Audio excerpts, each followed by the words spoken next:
reports.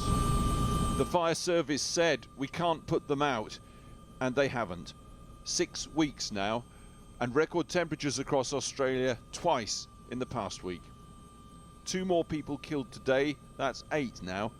Close on 1,000 homes destroyed, and we are barely into the fire season.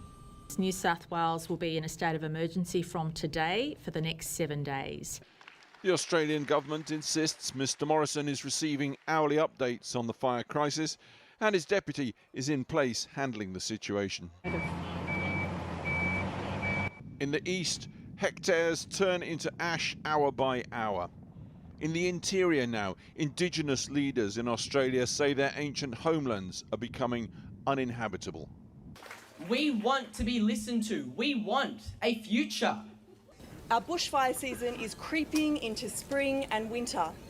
We are living in a dangerous climate, and it is time for our Prime Minister to get out of the pockets of the coal and gas lobby groups and to start thinking about the future of Australians. Australian fire chiefs want a summit with the Prime Minister to address the climate emergency. He's declined to meet. Sydney wreathed today in bushfire smog. The economic cost for Australia mounts daily. That report from Alex Thompson of Independent Television News. In this country, the Pentagon said today it finished a review of Saudi Arabian military trainees in the United States and found no additional threats. Nearly 2 weeks ago, a Saudi officer killed 3 American sailors at the Naval Air Station in Pensacola, Florida. Some 850 other Saudis have been grounded ever since, pending this security review. Prosecutors in California have finished reviewing a spate of horse fatalities at Santa Anita racetrack. They found no evidence of animal cruelty or other crimes. In all, 49 horses died at Santa Anita in the 12 months ending last June. The report says that was more than the national average, but fewer than in some other recent years. General Motors is recalling more than 900,000 pickup trucks and cars, nearly all of them in the United States. It involves problems with brakes and battery cables.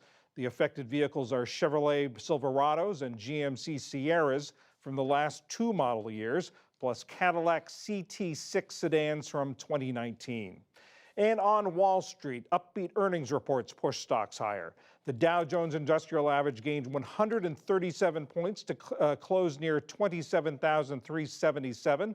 The NASDAQ rose 59 points, and the S&P 500 added 14. Still to come on the News Hour, uncertainty returns for the Affordable Care Act, and the president moves to rewrite the rules on prescription drugs. And on the ground in California for tonight's PBS NewsHour Politico-Democratic debate.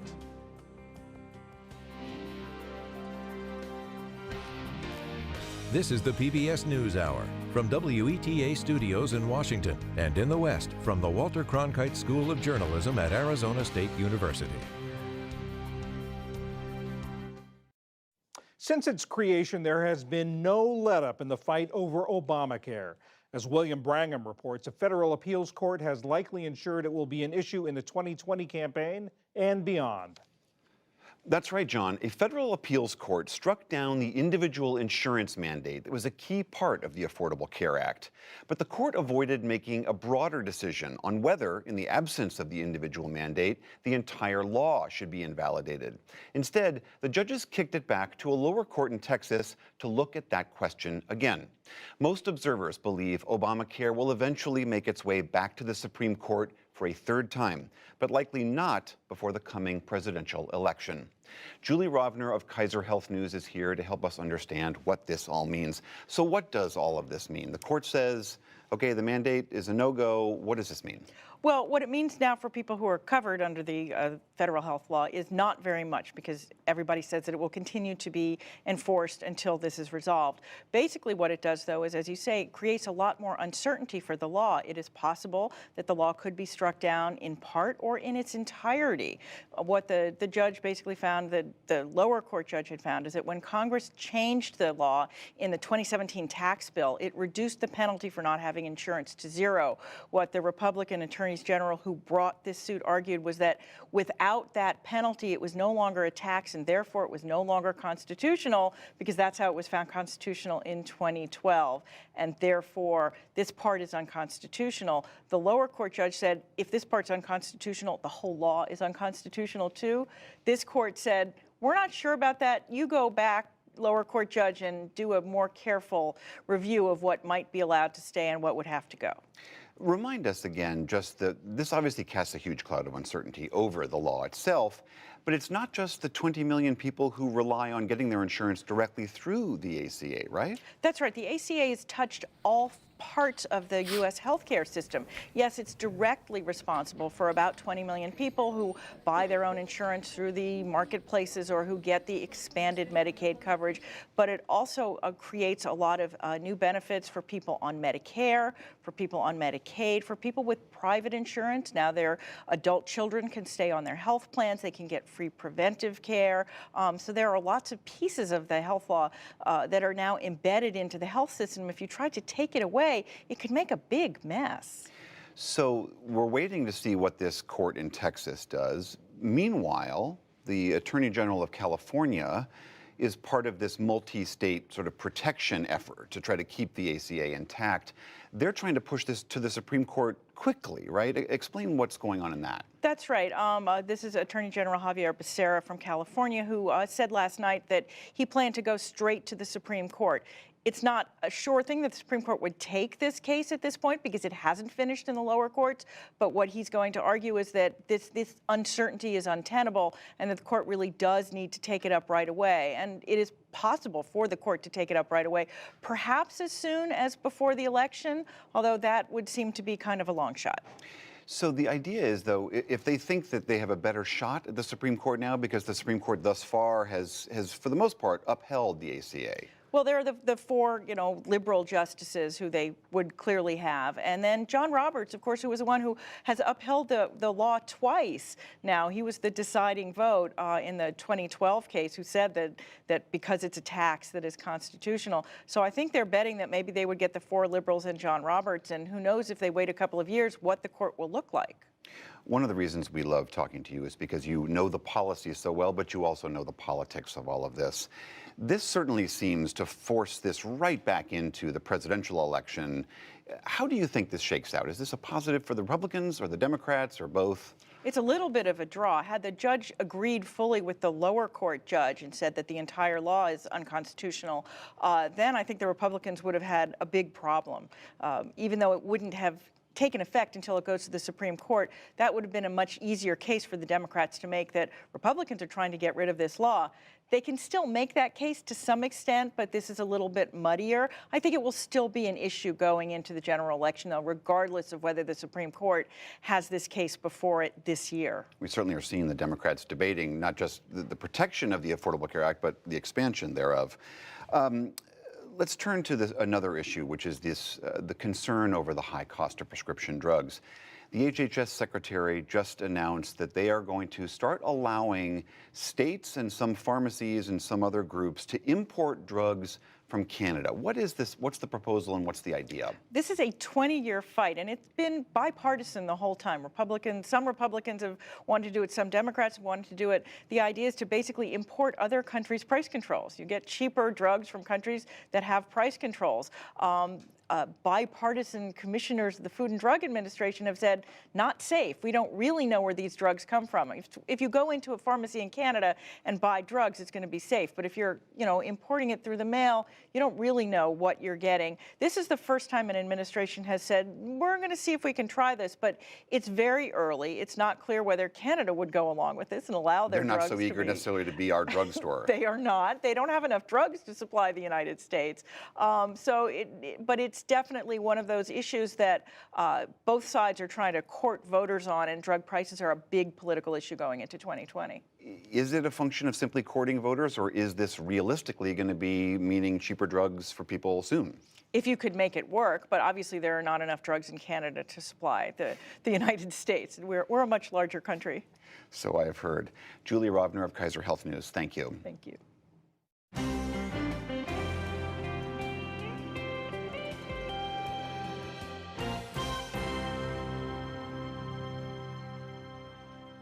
The PBS NewsHour Politico Democratic debate starts at 8 p.m. Eastern tonight. For a preview, let's go out to the debate site and three of tonight's moderators, NewsHour anchor Judy Woodruff, senior national correspondent Amna Nawaz, and White House correspondent Yamiche Alcindor. Judy, after a lot of preparation, a lot of hard work, the big night is here at last. It is here at last, John. We are so glad to be here at Loyola Marymount University in Los Angeles. And by the way, there will be a third moderator tonight, Tim Alberta of Politico. He will be joining us along with Amna and Yamiche. But John, tonight, first of all, we're glad it's happening because there was a labor dispute. We're happy to report that has been resolved. We can also say that the rules tonight are pretty straightforward. The candidates will have 1:15 to answer the questions, about 45 seconds for follow-ups and so on. So pretty typical in terms of how the debate goes. But there are some differences tonight. Amna, this is the first debate with just 7 of the Democratic candidates. Just 7, right? It's still a lot of candidates. But yeah, it is the smallest debate stage so far. That has caused some controversy, as you know, because there were some questions raised by Senator Cory Booker, who is not on the stage tonight, about some of the rules to qualify. But it is also raising some controversy because it is the whitest stage so far, just one person of color, despite a historically diverse candidate field for the Democrats. But it's worth noting it's the last chance in this calendar year for the candidates to make their case to some of these early Democratic primary voters. They have a lot at stake tonight. That's right, and that one candidate of color being Andrew Yang, that's right, who is among the 7. So, Yamiche, the fact that the debate is here in California, that's a first. We don't usually see these Democratic or Republican primary debates, for that matter, out here, and it has to do with when their primary is. That's right, Judy. And then the date that California is going to be voting actually got moved up in the process. So there are a lot of candidates eyeing California, looking at the delegates. I've been talking to some aides close to Joe Biden. He might actually lose Iowa and New Hampshire, which would be a big deal because he is the former vice president. He had a lot of name recognition. But his aides tell me we're looking for more diverse states, and they're looking at Nevada and California. They see this as a state that represents the future of the Democratic Party. It's one of the states that has a majority people of color living in it. So this is a very important state to Democrats, and this is why, in some cases, we're now here today. And it reminds us that every one of these debates has been important. They've held them in Georgia. They've been in different parts of the country. The fact that I think it says something to the country that the debates are being held everywhere. The Democratic Party very much wanting to speak to American voters. Amna, we're not going to share, or Yamiche, what our questions are tonight. But I think it's fair to say that we've spent a good bit of time looking at what the issues are and where the candidates stand on these important Absolutely. I think it's fair to say that tonight will feature a range of topics, just like all the other debate stages have so far. And we know polling shows there are a lot of early voters out there who still haven't made up their minds. We don't know what issue might be the one that helps them to make up their mind about which one of these candidates they might back when voting starts. Remember, those Iowa caucuses are not that far away. They are not, starting at February the 3rd. And just quickly, Yamiche, in fact, the fact that we don't know what issue is going to affect how the voters make up their minds means that we've had to sift through a lot of suggestions from viewers and followers of these candidates, which is a healthy thing. It's a very healthy thing. And it also shows that there are a lot of Democratic candidates and that are still really trying to make their case and introduce themselves to a lot of voters. A lot of voters I talk to say, we really want to see something get down to 3 or 4 people. We want to try to figure out what the differences are because they agree on a lot of things, frankly. So it was really hard to kind of whittle down that list, but we got that list. Of course, we can't share it, but it is a good list. Right. Where fingers crossed. Yamiche, Amna, we are so excited that tonight the debate is happening. To all of you, it's 8 o'clock Eastern tonight. You can watch it on your local public television station, check your listings, and of course you can follow it online. I'm Judy Woodruff. We'll see you tonight.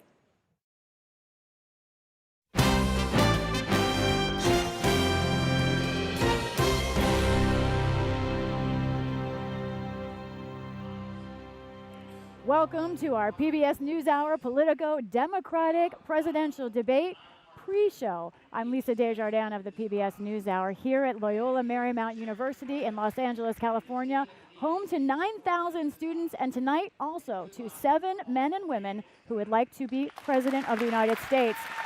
They will go head-to-head in less than 30 minutes, starting at 8 o'clock Eastern Time, 5 p.m. here on the West Coast. As you can hear behind me, there is an introductory show by the Democratic National Committee, PBS, and Politico. Beside me, I am joined by an illustrious panel. Next to me is our PBS West NewsHour anchor, Stephanie Sy. Next to her, one of the great contributors to Politics Monday, Amy Walter of the Political Report. Ryan Lizza joins us from Politico. He's the chief Washington correspondent, and also Laura Barone Lopez, national political reporter at Politico. Thank you all so much for joining us. I want to start by discussing this state. California has never been more important in a Democratic primary process. In fact, this state will start voting by write-in in just 46 days, the same day that the Iowa caucuses begin. Stephanie Sy, you've been spending the last couple of days talking to California voters. How do they see this field of Democratic candidates? What matters? Well, first of all, you're right, Elisa. California is an important state in the primaries this time around. They're going to be on March 3rd, the biggest state on Super Tuesday. It is a big pot of delegates, more than 400 delegates. They're proportional. I won't get into that. So it's not winner take all. Yeah. But it is important. So I spent a few days in California talking to voters. And there was actually a Los Angeles Times poll put out recently that the most important issue for voters in California is climate change. So we spent some time with a family who had just lost their home 2 months ago in a wildfire. They're supporting Senator Sanders because they think that he will bring on the big change that's needed to address that issue, as well as other issues the family is facing. We also got to speak to a group of lifelong Democrats. I love speaking to elderly voters because they have so much knowledge and so much historical context. Let's listen to these priorities. Climate is getting worse every year. Every year, it's getting hotter. We're not getting rains as much anymore. Ice caps are melting. You know, how much longer do we have till all of our resources are gone? We need someone who can defeat Trump. And right now, I'm certainly leaning with Biden, although I'm such a strong feminist. It hurts me. So you just heard from Joyce Hoffman there, a sentiment that I think you'll hear from a lot of the electorate among Democratic voters right now, which is they feel this conflict between supporting the candidate they really like. You heard Joyce say she's a longtime feminist, so her instincts are to support one of the female candidates, but at the same time, they're making that decision based on who they think can best defeat President Trump. That is something we heard over and over again among voters we spoke to. And this is something our panel is going to talk about a lot, I think. And I want to first tee this up by let's looking at the candidates who are going to be on stage tonight. 7 candidates. This is the smallest debate so far of this election season. And if you look at the lineup, the candidates who are polling at the top, led by Vice President Joe Biden, are in the middle. There you see Massachusetts Senator Elizabeth Warren, Vermont Senator Bernie Sanders, really the top 3 in polls, but also Pete Buttigieg, the former South Bend, Indiana mayor, really starting to come on more strong, more or less. Next to him, Andrew Yang, entrepreneur. And then on the right side, you see Minnesota Senator Amy Klobuchar and also an entrepreneur, Tom Steyer. Amy Walter, you've been writing about a few things in the last few days. I want to talk about all these candidates, but I want to talk about Bernie Sanders. Right. Are we seeing the rise of Bernie Sanders? What is happening? And do we know if this can sustain? Your writing seemed to indicate that he may have a ceiling. Do we know if he does? Right. So what's really interesting, you think back all the way to when we first started this process in March and April, when we started to see our first national polls of Democratic candidates. What you saw was Joe Biden, Bernie Sanders, falling far behind the two of them were Elizabeth Warren and the rest of the field. She was in a distant third place. We went through the spring and the summer. You saw the very quick rise and then precipitous fall of Kamala Harris. You saw the rise over the summer of Elizabeth Warren, who's since seen her poll numbers drop. Buttigieg has seen his numbers go up. It looks like he may have plateaued. And now we end in December, basically where we began in April, which is the top 2 candidates are Joe Biden and Bernie Sanders. Both of them have good core bases of support for Bernie, and they're the 2 best-known candidates, too. That's that's not surprising that the two best-known candidates also have the strongest core of support. But what the challenge, I think, for Bernie Sanders has been that even when Elizabeth Warren was not getting much support early on in this race, his numbers, he was still behind Biden. Right? There was never a point at which he surpassed Biden in the vote. As Warren went up, he saw his numbers go down. As she's gone down, his numbers have gone up. But in other words, he hasn't been able to surpass yet Biden or come even as close to Biden as, say, Elizabeth Warren did at one point earlier this fall. So I think what he has this core base of support really driven by younger voters and by white voters who are not college-educated voters, more white working-class voters. That core does not leave him. It's about 10, 15%. So that's a good, solid floor for him. But his ceiling does seem capped. He has a real challenge breaking in with these white college voters that Elizabeth Warren and Pete Buttigieg and Joe Biden have been able to win over. And he's had a real challenge getting older voters. He really is the candidate of young voters. Right. But you look at his numbers among older folks, those over 50, those over 65, and those are in the single digits. So his challenge right now is he's not anywhere near where he was in 2016. But even if Elizabeth Warren or Pete Buttigieg are struggling, can he win those voters over, or are they going to end up with Joe Biden? Somewhere he does seem to be competing with Joe Biden, perhaps, is with Hispanic voters, right? I think I've heard you talk about this, Laura Barron-Lopez, before. What is happening with the Hispanic vote? Obviously an important vote here in California. Right, yeah, I've written about Bernie's relationship with the Latino community. So he's also, not only is he strong with them in California, where we are tonight, but he has done a lot of work to talk to Latino voters in Iowa. There's a growing population of Latino voters there. He's gone to Loteria nights. He's like really talked to all the leaders there, and they say that he, along with Julian Castro, have been the ones that have communicated the most to the Latino voters in Iowa. And the next state that has a bigger portion of Latino voters is the third voting state, which is Nevada. He also has a strong ground game there, has also been communicating well with Latino voters there. So that is a way that his campaign has talked about. For him, he's learned from lessons of 2016 where he didn't as explicitly mention brown and black voters in his policies or when he was talking about issues. He's changed that this time around, and he's been trying to be more aggressive in courting them. And they see that really as a potential route for him to try to surpass Biden in states like Nevada and California. Ryan Lizza, Politico. Let's talk about Joe Biden. You wrote a magazine piece out today talking about sort of the Biden brain trust. And I believe you wrote that they have an old-fashioned centrist view of Democratic voters. They're doing well with that view, apparently. But what does that mean, and is that going to be enough for him? Yeah, well, just to go back to Amy's point about how this race is where it started, with Biden at about 28, 29%, and Bernie at about 15%. And most of the other candidates have sort of gravitated around ideologically those two poles in the race, right? So you have Elizabeth Warren much closer ideologically to Bernie, and you have Buttigieg and a few others have been a little bit closer to Biden. So a classic Democratic race where you have a left candidate and some people adjacent to that left candidate, and a more centrist candidate and other figures adjacent to that one. With Biden, I think what's interesting about the Biden campaign is they made a bet at the beginning of this year that the Democratic primary voter was not quite as liberal as some of the media commentary coming off of 2016 and 18 suggested, where candidates like AOC in New York got a lot of excitement in magazine covers. Their view, and it's supported by polling, is that Democratic primary voters, are divided, and there's a big enough chunk of moderate voters that Biden has a case to make. Conveniently for them, most of their strategists come out of the 80s and 90s, and where that view was a little more prominent, and Joe Biden himself. What did you? I think you called them retro.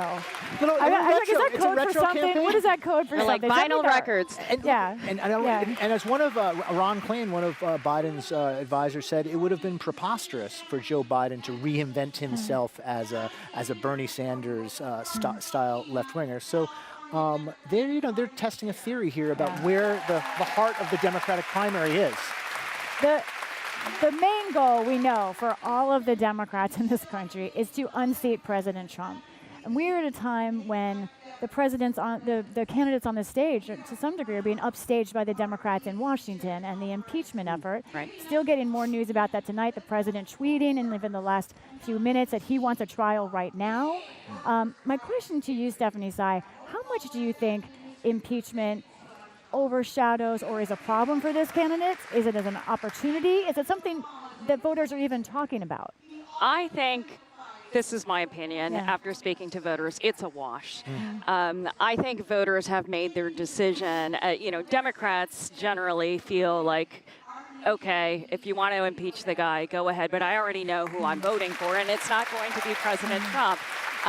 I think the Democrats on stage tonight pretty much all agree on impeachment. There's not a single voter, and mind you, I didn't ask specifically about impeachment because there are so many other issues that American But that's what they were families bringing up, was the other issues. facing. Yeah, they were bringing up the other issues. I mean, these are folks that are trying to feed their families and pay their mortgage, and especially in California where the cost of living has gotten so much higher, spending some time with working families in San Bernardino County, they are very engaged.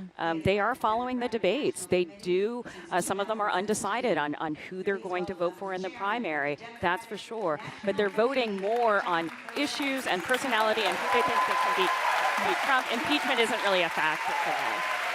I want to. The crowd appears to agree with you. They agree with you, Stephanie. Well done. Also, coincidentally, I want to show viewers what's happening on stage behind us. You can see that's Tom Perez. He is the chairman of the Democratic National Committee. He's the organizer of this primary process.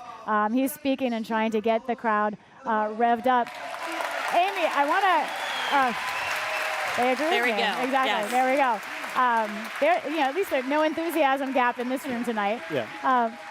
I want to come back to this idea of who Democrats are and this idea of affordability. I looked up on this campus at the tuition here is $55,000 a year. That's an affordability issue. That's the kind of issue that helped Bernie Sanders and Elizabeth Warren galvanize attention. However, now is it all about the moderates again? We see who's standing on this stage. Amy Klobuchar outlasted a lot of people who went way to the left. Right. Is it the moderate party again? So I don't think it's as much about ideology as we think it is. I think it's much more about positioning vis-a-vis Donald Trump. And what I hear a lot from voters is not so much what the issues are that motivate them, but what are the issues that are going to matter to a voter in La Crosse, Wisconsin, in Erie, Pennsylvania, right? I think voters now are so much more sophisticated. They're almost mini pundits in some ways, trying to map out the electoral college map and who's the candidate, not necessarily that's going to speak to me, but who's going to be able to make the case to somebody in one of those swing states. I think there's also, and Brian brought this up, and it's very true, when we think about the Democratic electorate, there is a very significant, and it's really by age, significant group of Democratic voters who are much more left-leaning, who do want to see a more revolutionary policy positions like those put up by Bernie Sanders or Elizabeth Warren, who do want to see big structural change. But when you look at the percent of the electorate, even in a Democratic primary that's over 45 years old, something like 60%. Okay, so it is, they still make up a critical piece of the electorate. And students have passion, but they don't vote as much. They do not vote at the same level that older voters do, and as consistently as older voters do. So I think that's been, part of the calculus for somebody like Joe Biden, which is not just these older voters, but moderate and conservative voters. Yeah. Also, the most liberal people in the party, and has been growing more liberal since the era of Joe Biden in the 2000s and late 90s, are white liberal voters. They're not African American voters. They're not Latino voters. Voters of color are not as liberal. The most liberal, even on issues of race, are white, college-educated liberals. That's who Warren and Buttigieg are kind of fighting over right now. Biden's getting some of those. Yep. That group is also, though, concerned about electability. When you look at, I went and I sort of dug around about who thinks electability is the most important. Not surprisingly, older voters think electability is the most important. White voters think electability is the most important. College-educated voters think that's the most important. Other groups are much more interested in, say, the candidate who aligns with my political positions or policy positions. Laura has something. I think that one of the biggest things right now in the Democratic Party is the generational divide, which is that, yes, in the past, have older voters voted in bigger numbers than younger ones. That's true, but also what stuck out to me about 2018, the midterm election, was that millennials and the generation right under millennials voted at greater numbers than boomers and the people that were older than boomers. So I think that who's to say if that'll carry over into a Democratic primary, but they are much more engaged as you're traveling across the country. I mean, young voters, as soon as they can vote, are getting involved in these campaigns. There's also, a number of white suburban moms who are getting involved that were never involved before. And a lot of that has to do back to the issues, which is gun control, climate change, healthcare. You really saw a growing number of them starting in 2018 with the midterms there and being able to get involved in House races, which is what contributed to Democrats winning control of the House. And I think that those numbers are only going to potentially... I mean, we're here in California, and I know I do not want to dismiss the importance of California as a voting bloc, and they're moving up into the Super Tuesday bloc, but it really is about Iowa. And Iowa has always had an outsized influence in the process, but at a time when electability is prized so much by Democratic voters, being able to show you can win, meaning you can win in a primary, you can win in a caucus, is going to have so much more currency than ever. So I think that is going to help winnow the field. Ryan is right that, if you look back to 2004, even in 2008, it was late in that process that Obama really started to pick up in Iowa in that last month.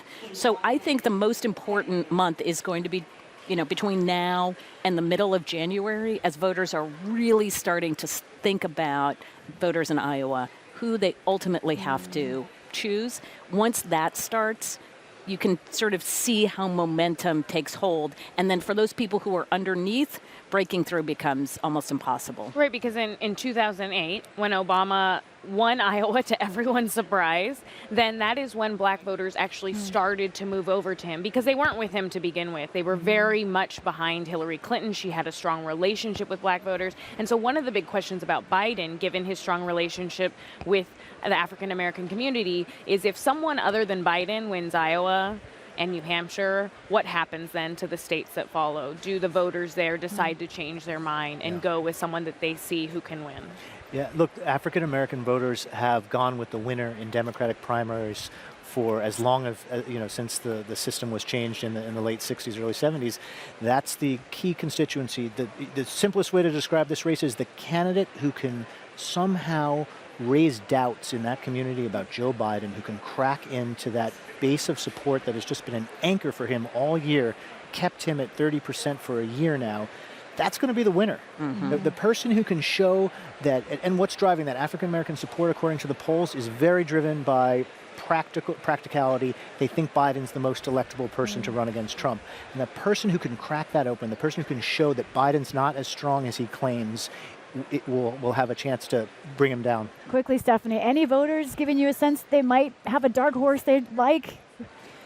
Andrew Yang, I think we need to talk about the fact that this relative unknown who I interviewed 2 years ago, I mean, he was one of the first to announce right after Delaney that he has beaten governors and senators to be able to qualify for this stage. So I'm listening to what he has to say as well to see if he can break through a little bit and have a little bit more time. He has a moment every single night, at least one or several, and I know the Yang Gang is watching. At this point, I want to thank all of you for joining us for this preview. The debate, as you know, is just minutes away. For those who are watching online or on your phone, we will be right back. Debate starts soon. This is the PBS NewsHour Politico Democratic Presidential Debate. Major funding for the PBS NewsHour has been provided by BNSF Railway, Consumer Cellular, and with the ongoing support of these institutions.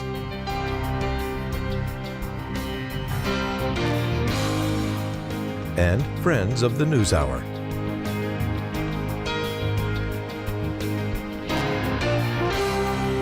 This program was made possible by the Corporation for Public Broadcasting and by contributions to your PBS station from viewers like you. Thank you.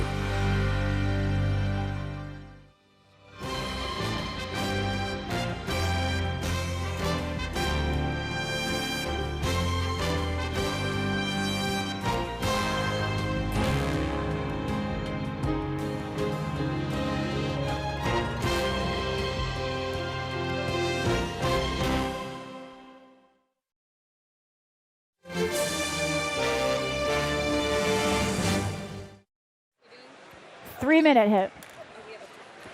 Hello, everyone. Welcome back to the preview of the PBS NewsHour Politico-Democratic debate. You see the audience in its seats. In just moments, we will have this smallest so far of Democratic presidential debates. Everyone, tell me who you're watching for. There are some potential clashes, I think, let's say, we could see on stage. Ryan, Lizzo, you talked about some earlier. I think I'm most interested to see if Bernie Sanders and Elizabeth Warren start getting into a debate about what is different about their two policy platforms. That is something we haven't seen so far. And as we've seen Warren move a little bit away from Bernie on the healthcare issue, I do wonder if that starts to open up on stage. Among their supporters, it's a big ongoing debate right now. Amy Walter. I think Biden, once again, is coming into this debate like he was in the very first debate with a pretty big target. He's still the national frontrunner. We've seen him now making some moves, even in Iowa and New Hampshire, where he was struggling early on. If you're going to win one of those states, or if you're going to win the debate, you've got to get past Joe Biden. Laura, do you think candidates need to talk about each other or President Trump? We've seen both strategies employed in these debates. Well, I think there's no question that they do have to strike contrast with each other. Whether or not they go for the jugular when they're doing that is debatable about whether or not that helps them. We saw Harris go for Biden early, and then a lot of voters actually said that they didn't like that she did that. The same with Julian Castro. When you go very hard at one of your colleagues, that may not actually sit very well with the Democratic primary electorate, because yes, at the end of the day, when you talk to them, they do talk about electability. They talk about who they want those Democrats to be fighting at the end of the day, and that's Trump. Stephanie Tsai, California is seen as one of, if not the most progressive state in the country. A lot of liberals here. When you talk to them, are they thinking more about electability, or are they thinking about the future agenda? You've mentioned both tonight. It is summed up by this sign I saw on my sister's neighbor's yard, and she lives in a relatively conservative pocket of Pasadena, and the sign said, "Any functioning adult 2020." I don't want to be flip about it, but electability is number one here. These debates have really been a stress test for all of the candidates, and for the Democratic voters watching at home, trying to figure out who's the candidate who speaks to them on whether it's on a certain issue or just more holistically, and who they see is going to be the strongest up against President Trump. It's interesting, Pete Buttigieg just came out with a new ad recently that talked about, he said, we need to keep our focus on what matters most and have the discipline to make sure that we keep the conversation there. Discipline, key thing that Democratic voters are looking for.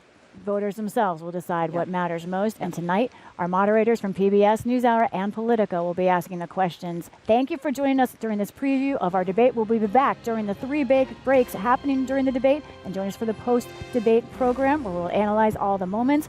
The PBS NewsHour Politico debate starts now.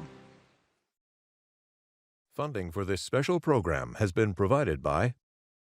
I want my kids to know they come from people who were brave and took risks, big risks. Your family history brought to life.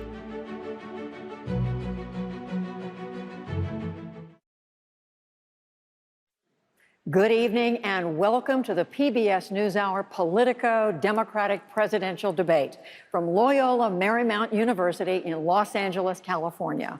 I'm Judy Woodruff, and I am joined tonight, thank you, I'm joined tonight by my fellow moderators, Politico Chief Political Correspondent Tim Alberta, PBS NewsHour senior national correspondent Anna Navaz, and PBS NewsHour White House correspondent Yamiche Alcindor.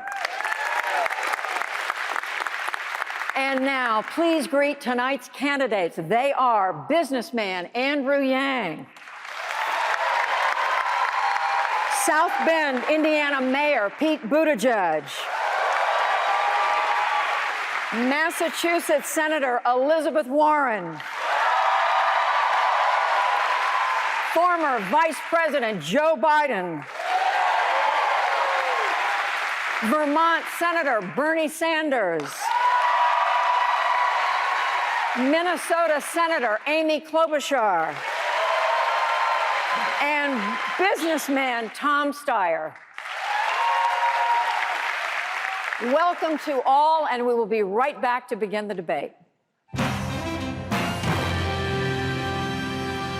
Look what's happening to the American workers. They're being stifled.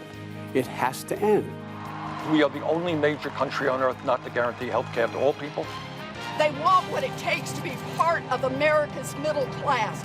Everybody deserves a living wage in this country. The proposals I'm putting forward would make me the most progressive president in my lifetime. If people are tired of the extremes in our politics, they've got a home with me. We have a broken government in Washington, D.C. What we need is a new voice and a new set of solutions.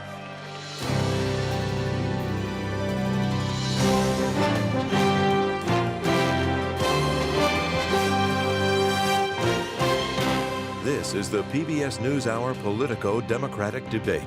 Now, live from Los Angeles, Judy Woodruff. Welcome back. A quick reminder of the rules for this debate. Each candidate has 1 minute and 15 seconds to answer direct questions from the moderators, and 45 seconds to answer rebuttal and follow-up questions. Tonight's podium order on the stage was determined by an average of recent polls. And let's begin.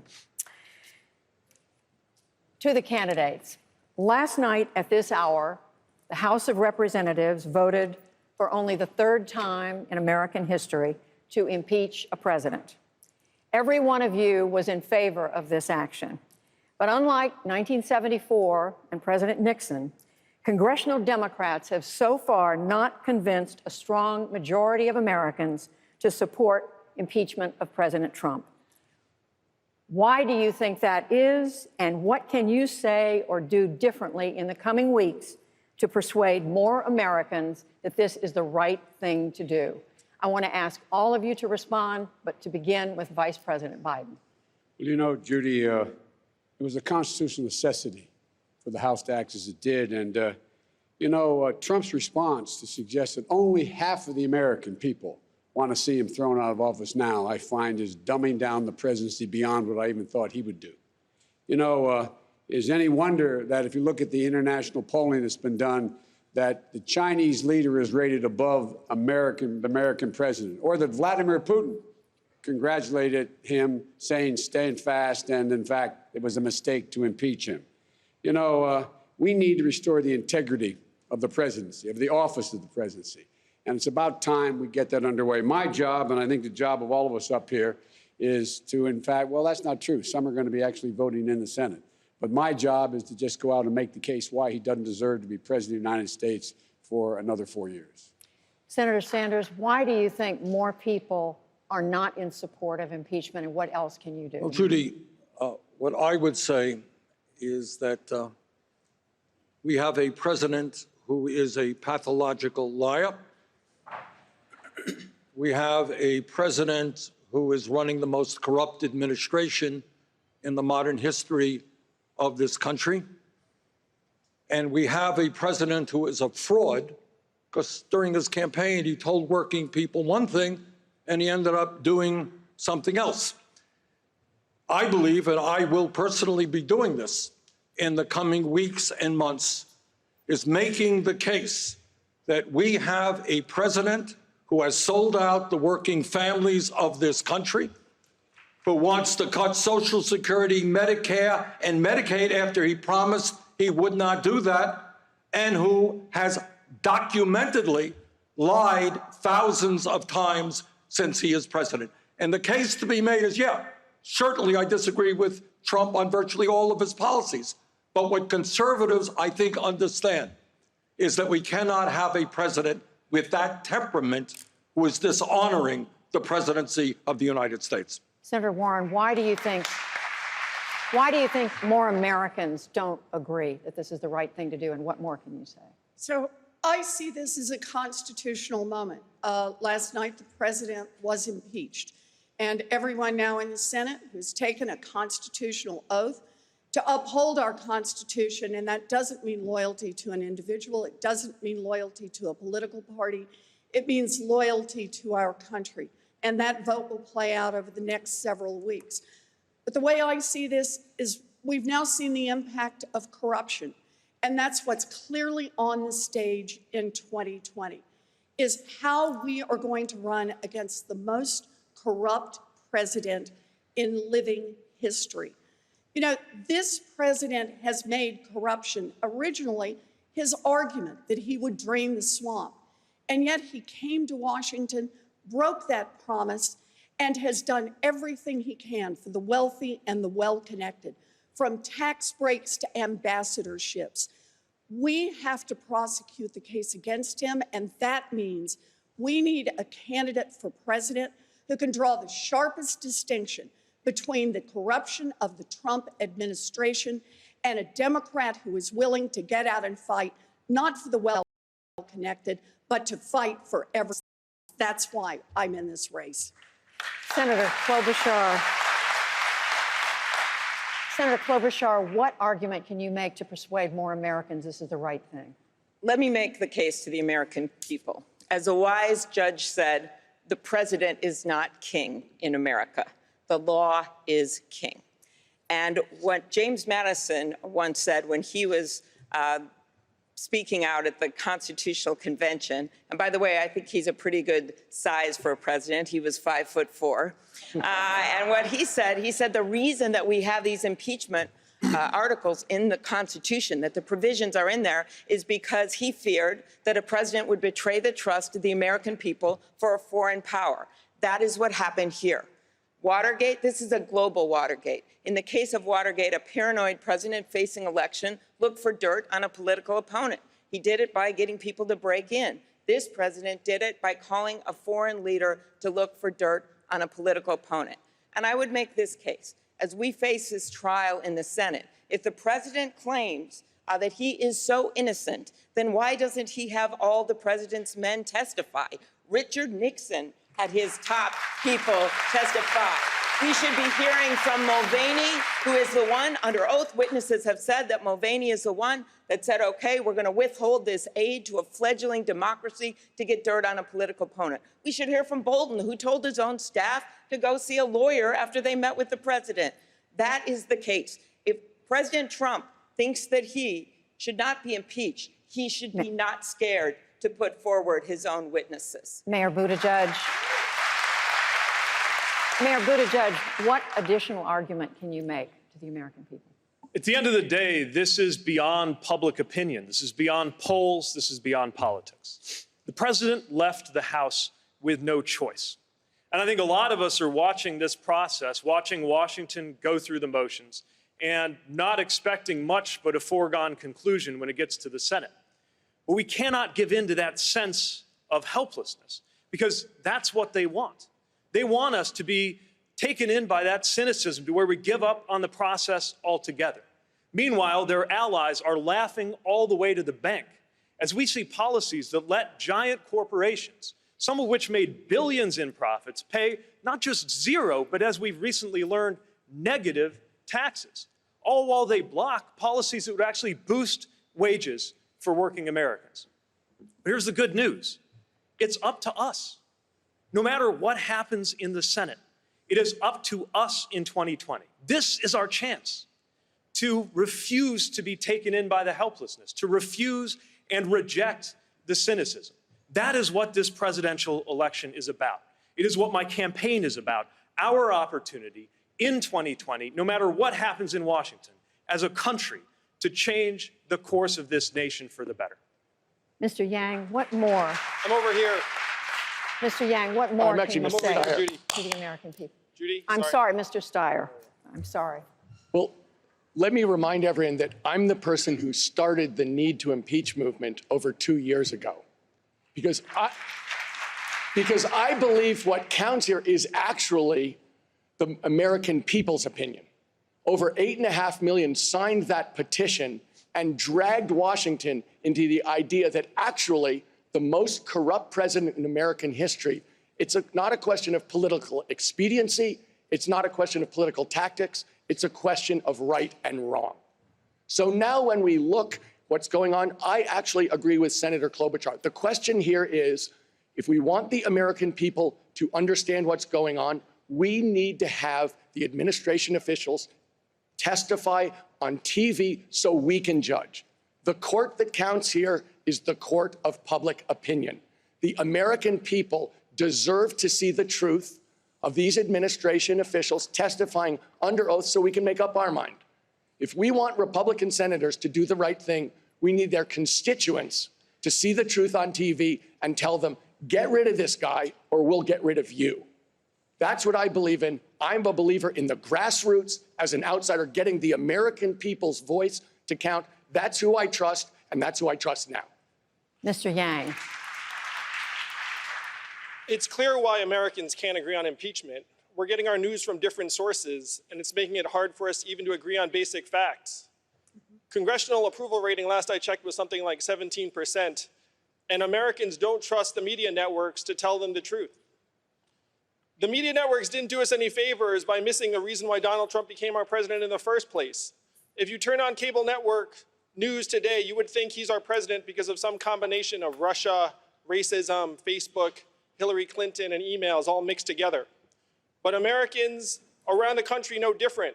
We blasted away 4 million manufacturing jobs that were primarily based in Ohio, Michigan, Pennsylvania, Wisconsin, Missouri. I just left Iowa. We blasted 40,000 manufacturing jobs there. The more we act like Donald Trump is the cause of all of our problems, the more Americans lose trust that we can actually see what's going on in our communities and solve those problems. What we have to do is we have to stop being obsessed over impeachment, which unfortunately strikes many Americans like a ball game where you know what the score is going to be, and start actually digging in and solving the problems that got Donald Trump elected in the first place. We have to take every opportunity to present a new positive vision for the country, a new way forward to help beat him in 2020, because make no mistake, he'll be there at the ballot box for us to defeat. Thank you, Mr. Yang.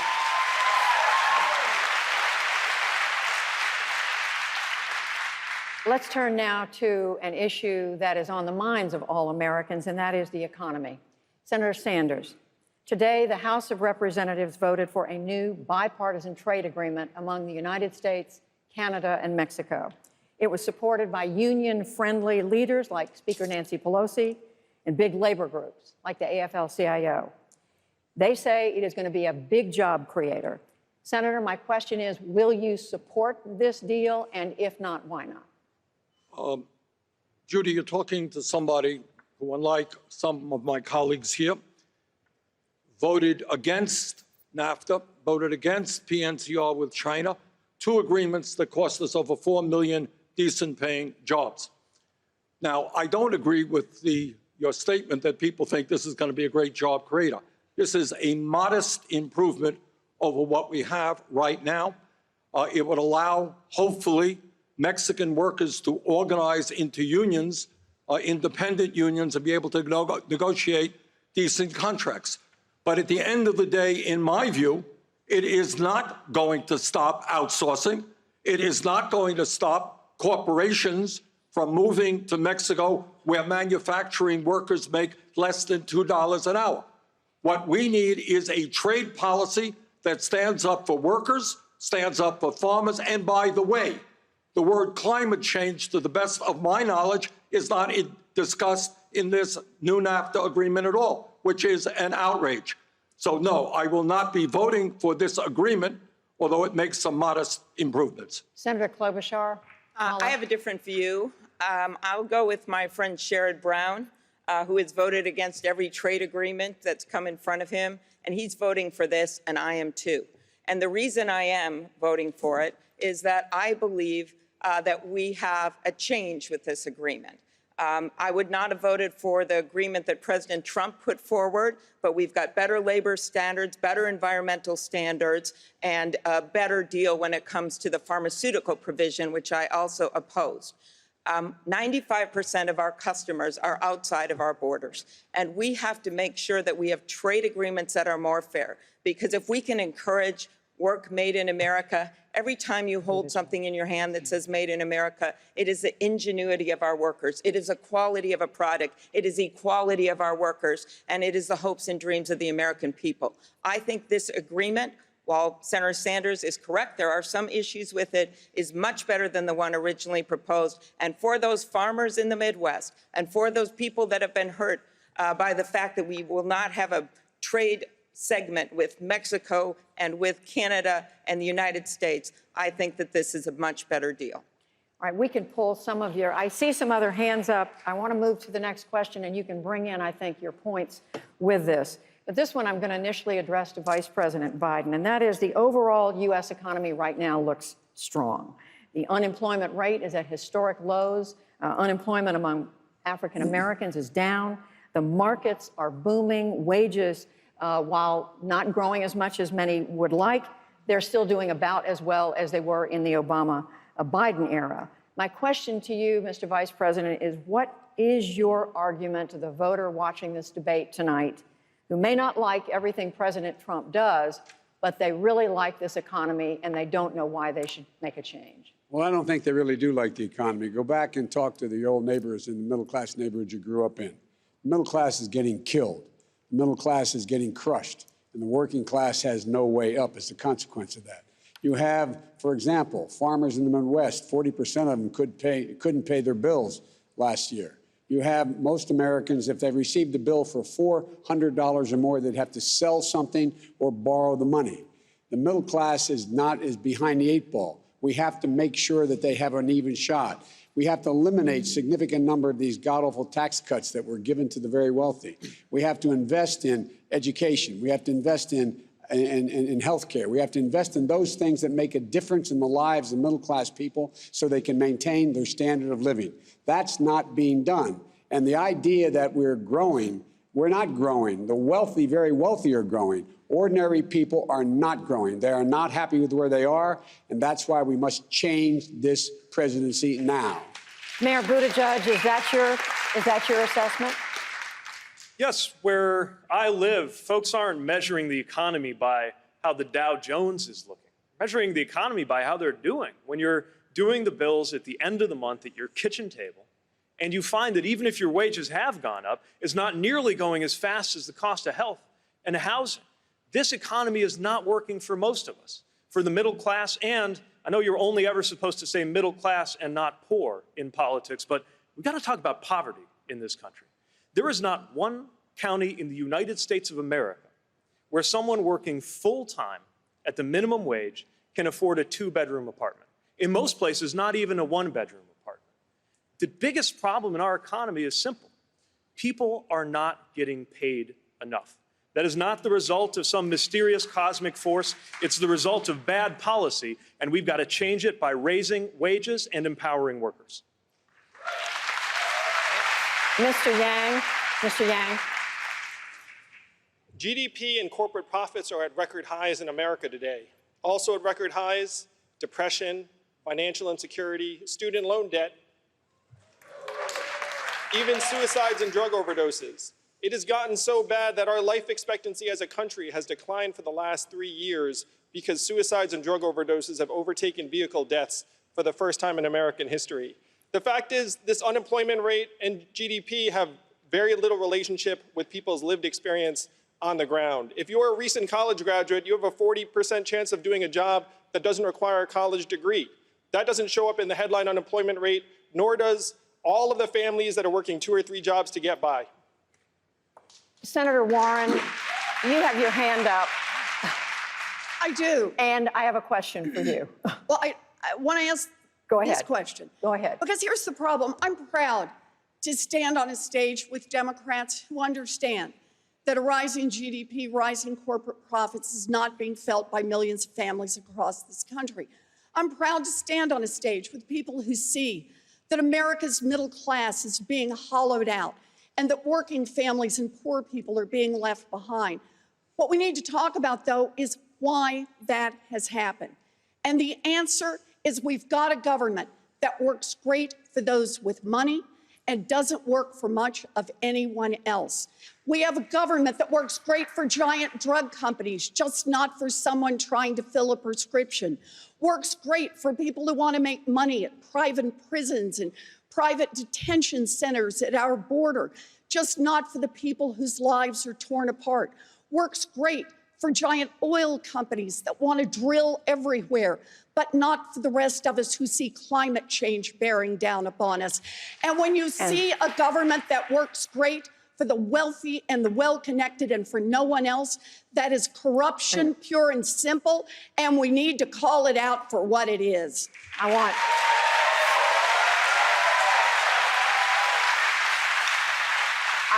want Senator Sanders, if you would, a brief response, and then I have another question. Look, here's the response. Trump goes around saying the economy is doing great. You know what? Real inflation accounted for wages went up last year? 1.1%. That ain't great. Tonight, while 3 people own more wealth than the bottom half of America, 500,000 Americans, including 30,000 veterans, are sleeping out on the streets. Today in America, we have the highest rate of childhood poverty of almost any major country on earth. More income and wealth inequality since the 1920s. We need an economy that works for working families, not just the 1%. That is what our campaign is about. Senator Warren, I have a question for you. Every candidate on the stage has proposed tax increases on the wealthy, but you have especially ambitious plans that, apart from health care, would hike taxes an additional $8 trillion over the decade, the biggest tax increase since World War II. How do you answer top economists who say taxes of this magnitude would stifle growth and investment? Oh, they're just wrong.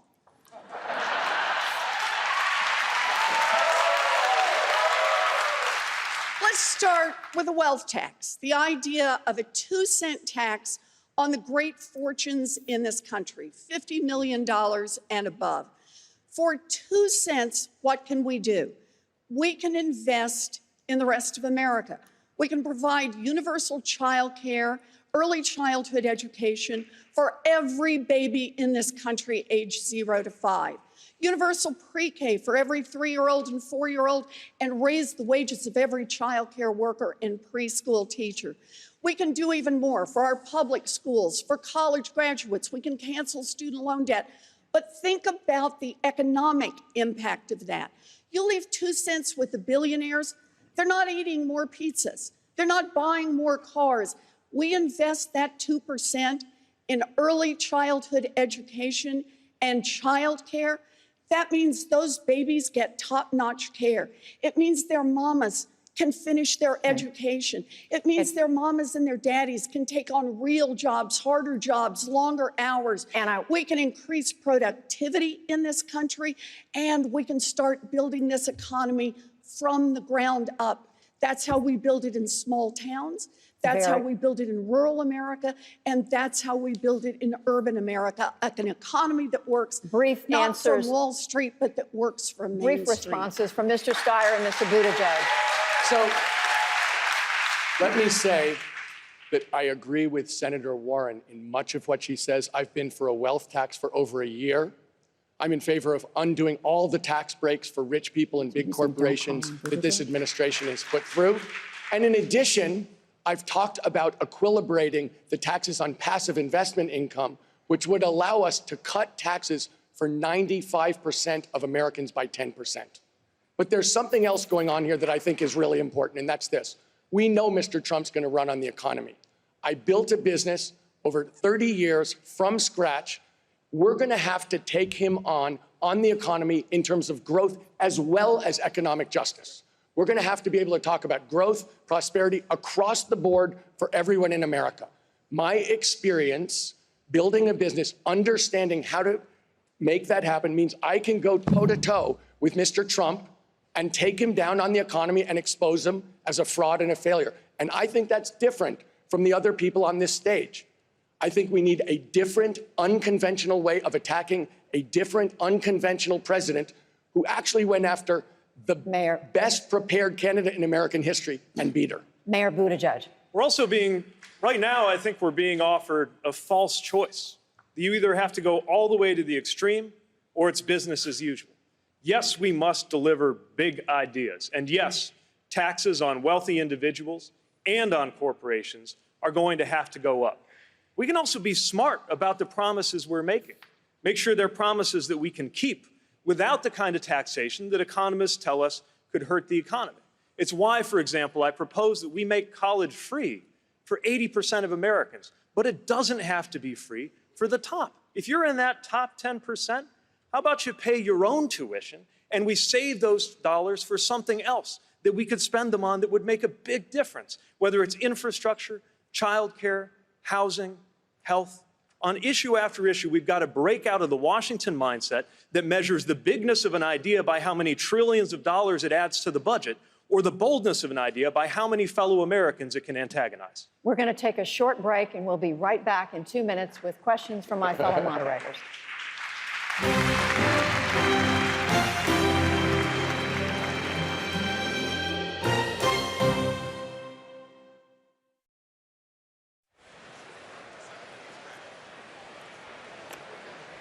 Welcome back, everyone. We are here back at the break in this debate, the first of 3 breaks. This is a short one. I'm joined by, of course, our fantastic panel of analysts and journalists. And I want to first ask you, Stephanie Tsai and Amy Walter, we hit the 2 big topics right off the top. Impeachment, basically President Trump, how do you deal with him, and the economy. Let's start with the economy. That's the #1 issue for voters here.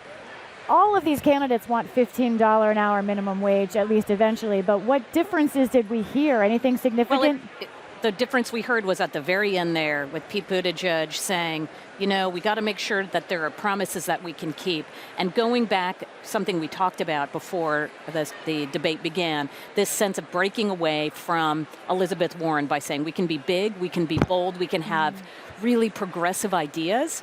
But if we look like we are measuring our boldness just in how high how much tax we are putting on Americans, how big the programs are going to be, that's just going to come back and hurt the Democratic nominee. Stephanie Tsai. So first of all, Elizabeth Warren's answer to Judy's question, she didn't answer it directly. She just said, no, those models are wrong. There are different economic models of what impact what about economic doubts about your plan? She said they're just wrong. Yeah, and you know, the fact is Wharton at the University of Pennsylvania came out with a budget model just last week and did say that her model in the next 10 years could constrain GDP growth. So there are different models out there. She's going to have to continue to explain that question if she makes it into the general election. She's the policy queen, so she has to also have some details. That's right. All right, looks like candidates might have gotten their drinks of water. I hope you did too. And we're going to go back to the stage momentarily, again, for the PBS NewsHour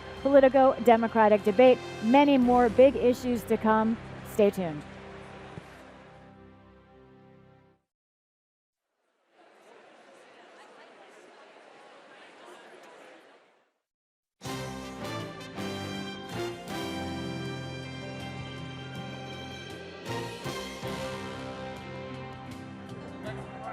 Live from Los Angeles, the PBS NewsHour Politico-Democratic debate continues. Once again, Judy Woodruff. Welcome back to the PBS NewsHour Politico-Democratic presidential debate. The next question is from Tim Alberta of Politico. Thanks, Judy. Candidates, good evening. We're going to talk about climate now. Senator Klobuchar, many scientists say that even if the U.S. reduced its carbon footprint to 0 by the year 2050, the damage will have been done. The climate change will have made certain places in the U.S. unlivable. So knowing this, would you support a new federal program to subsidize the relocation of American families and businesses away from places like Miami or Paradise, California, perhaps, Davenport, Iowa, because we know these places are going to be hit time and time again? Well, I very much hope we're not going to have to relocate entire cities, but we will probably have to relocate some individual residents. And the problem right now is that this climate change is an existential crisis. And you are seeing it here in California with the fires that you just had. You saw it in Northern California, as was mentioned with Paradise. And the most moving video from that to me was a 30-second video of that dad driving his little girl through the lapping fires with the neighborhood burning behind him and singing to her to calm her down. We cannot wait to act. There's an Ojibwe saying that great leaders make decisions not for this generation, but 7 generations from now. This president doesn't keep his decisions for 7 minutes. So what I think we need to do, get back into the International Climate Change Agreement. I will do that on day 1. On day 2, bring back the clean power rules. On day 3, the gas mileage standards. I see the governor of California, who's been working so hard to get those done, defied every step of the way by the Trump administration, and then introduced sweeping legislation to put a price on carbon and build a fridge to the next century. Thank you, Senator Klobuchar. Which means we must upgrade our buildings and our building standards. Thank you, Senator Klobuchar. Mr. Steyer, would you support such a new federal program, again, to help subsidize the relocation of these families? Look, I am hoping that we, in fact, will do what I'm suggesting, which is declare a state of emergency on day 1 of my presidency. I have made this. I believe I'm the only person here who will say unequivocally, this is my #1 priority. I know that we have to deal with this crisis. I know that we have to deal with it from the standpoint of environmental justice. I've been working on this for more than a decade. I've taken on oil companies and beaten them on environmental laws. I've pushed clean energy across this country. I've prevented pipelines, and I've prevented fossil fuel plants. But what I know is this: not only can we clean up the air and water in the Black and brown communities where our pollution is concentrated, this is also the opportunity to create literally millions of middle-class union jobs, well-paid, across the United States of America. Our biggest crisis is our biggest opportunity. And if we don't declare a state of emergency on day 1, I don't understand how we go to the people around the world to lead the coalition that has to happen and that only America can lead. Look, this is a generational question. I have a lot of respect for the people on this stage. I know everybody is worried about this. But for instance, I would call on Mayor Buttigieg to prioritize this higher, because the people in his generation understand that this is a crisis that we have to go on right now, but it's also the greatest opportunity to rebuild and reinvent America. Thank you, Mr. Steyer. Mr. Buttigieg, 45 seconds to respond. Well, I've made clear that this will be a topic of day 1 action, and this is not theoretical for me. I live in one of those river cities that you're talking about. Not only that, I live right by the river. My neighborhood flooded in the second of 2 once-in-a-millennium floods that we had in 2 years. Do the math on that. So I know what's at stake. And it's why I insist that we act with a carbon tax and dividend, with massive increases in renewable research on renewable energy, energy storage, and carbon storage. But bigger than that, we have to summon the energies of the entire country to deal with this. I've seen politicians in Washington saying the right thing about climate change for as long as I've been alive. All these plans we have to get carbon neutral by 2050, and I think most or all of us have one, their impact is multiplied by 0 unless something actually gets done. We'd like to switch. And that is why I want to make sure that our vision for climate includes people from the auto worker down the block from me in South Bend to a farmer a few minutes away, so that they understand that we are recruiting them to be part of the solution. Thank you, Mr. Not Mayor. beating them over the head and telling Thank you, them Mr. Mayor. they're We'd part like of the to problem. switch gears slightly. Vice President Biden, I'd like to ask you, 3 consecutive American presidents have enjoyed stints of explosive economic growth due to a boom in oil and natural gas production. As president, would you be willing to sacrifice some of that growth, even knowing potentially that it could displace thousands, maybe hundreds of thousands of blue-collar workers in the interest of transitioning to that greener economy? The answer is yes. The answer is yes, because the opportunity for those workers to transition to high-paying jobs, as Tom said, is real. We're the only country in the world that's ever taken great crises and turned them into enormous opportunities.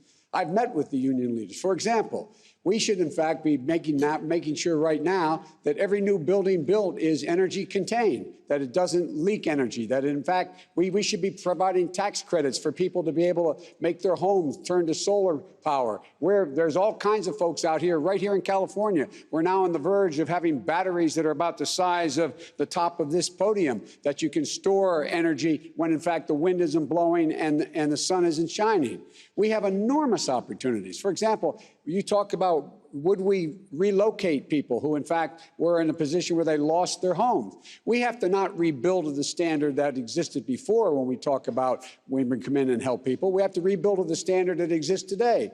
For example, we shouldn't build another new highway in America that doesn't have charging stations on it. We have an opportunity to put 550,000 charging stations so that we own the electrical vehicle market, creating millions of jobs for people installing them, as well as making sure that we own the electric vehicle market. There's so many things we can do, and we have to make sure we explain it to those people who are displaced that their skills are going to be needed for the new opportunities. Thank you, Vice President Biden. Senator Sanders.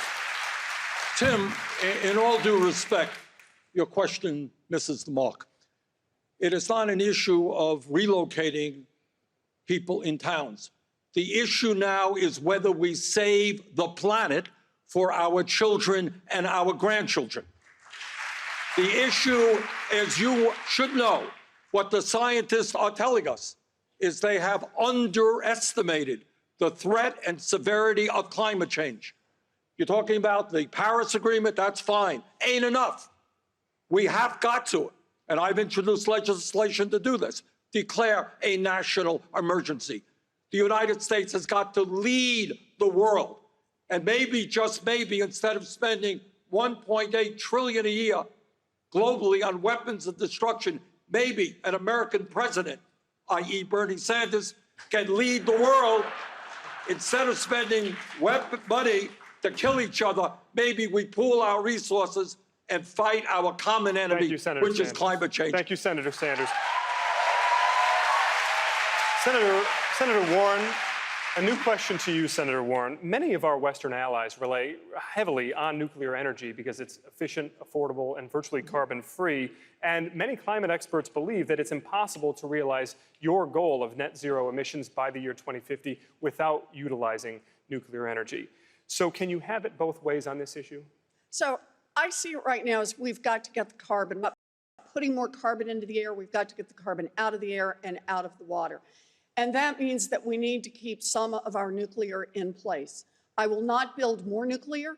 I want to put the energy, literally, and the money and the resources behind clean energy, and by increasing by tenfold what we put into science, what we put into research and development. We need to do what we do best, and that is innovate our way out of this problem and be a world leader. But understand, the biggest climate problem we face is the politicians in Washington who keep saying the right thing, but continue to take money from the oil industry, continue to bow down to the lobbyists, to the lawyers, to the think tanks, to the bought and paid for experts. America understands that we've got to make change, and we're running out of time, that climate change threatens every living thing on this planet. But getting Congress to act, they just don't want to hear it. And if we don't attack the corruption first, if we don't attack the corruption head on, then we're not going to be able to make the changes we need to make on climate, on gun safety, on drug pricing, on all of the big problems that face us. Thank you. We need a Washington that doesn't just work for the rich and the powerful. We need one that works for our families. Thank you, Senator Klobuchar, and then I'd like to bring in Senator Yang and Mr. Steyer for follow-ups. Well, I wanted to add to what Elizabeth said. So the way we tackle this corruption is by winning big in this election. And the way we take on climate change in a big way is by, yes, talking about what's happening on the coast, as I just did, but also talking about what's happening in the Midwest, where I'm from. It's not flyover country to me. I live there. And what we are seeing there is unprecedented flooding. We're seeing an increase, 50% increase in homeowners insurance over the last few years. And when we make these changes, we have to make clear to people that when we put a price on carbon, that money is going to come back to those areas where people are going to be hurt, where jobs are going to change, and to make them whole with their energy bills. When you make the case like that, you bring in the Midwestern votes, you win big, and I think the best way to do it is by putting someone at the top of the ticket who's from the Midwest. Mr. Yang, 45 seconds on the issue of nuclear energy. Well, first, we should obviously be paying to relocate Americans away from places that are hit by climate change. We're already doing it. We relocated a town in Louisiana that became uninhabitable because the sea levels rose. And we know that town is not alone. That's playing out in coastal areas around the country. The question is, do you leave that town on its own to fend for itself, or do you come together as a country and say, we need to protect our people from climate change? Part of my plan is literally called Move People to Higher Ground, because that's what we need to do. And that's literal and figurative. Here in California, it's forest fires and forest management. On nuclear power, I agree with the research. We need to have everything on the table in a crisis situation, which this is. Other countries have had success with nuclear power, and the next generation thorium reactors have a wealth of potential. Thorium is not radioactive the way uranium is. It doesn't last as long, and you can't make a weapon out of it. If we're going to innovate our way out of this, as Elizabeth is saying, then we have to have nuclear on the table. Thank you, Mr. Yang. The last word on climate to you, Mr. Steyer. Look, the point about nuclear power is it's not at a stage in the United States where it's competitive on price. It has a lot of risks to it in terms of disasters, and we have no ability to store the toxins that come out of it and last 100,000 years. We actually have the technology that we need. It's called wind and solar and batteries. So in fact, what we need to do, we can do.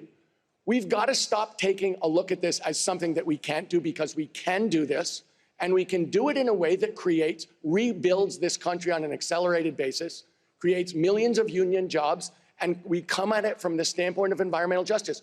This is our greatest opportunity to reinvent this country, to actually take on the biggest challenge in history and succeed together. You want to pull the country together with all this partisanship?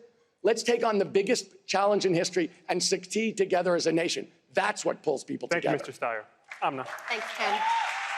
Vice President Biden. Yes. You've been reassuring voters that things will return to normal once President Trump leaves office, that Republicans will have what you call an epiphany and come to the table to work with the Biden administration. But given everything that you have seen from current Republicans, what evidence is there that things will change? Look, I didn't say return to normal. Normal's not enough.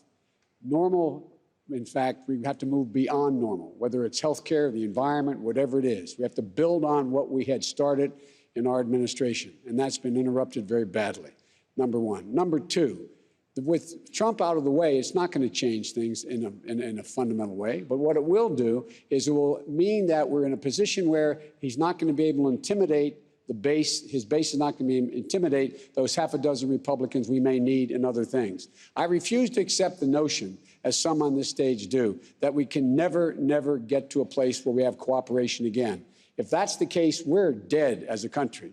We need to be able to reach a consensus. And if anyone has reason to be angry with the Republicans and not want to cooperate, it's me. The way they've attacked me and my son and my family, I have no love. But the fact is, we have to be able to get things done. And when we can't convince them, we go out and beat them like we did in the 2018 election in red states and in purple states. Thank you, Mr. Biden. Mr. Yang, I want to switch topics to you, Mr. Yang. A new question. The Democratic Party relies on Black, Hispanic, and Asian voters, but you are the only candidate of color on the stage tonight, and the entire field remains overwhelmingly white. What message do you think this sends to voters of color? It's both an honor and disappointment to be the lone candidate of color on the stage tonight. I miss Kamala, I miss Cory, though I think Cory will be back.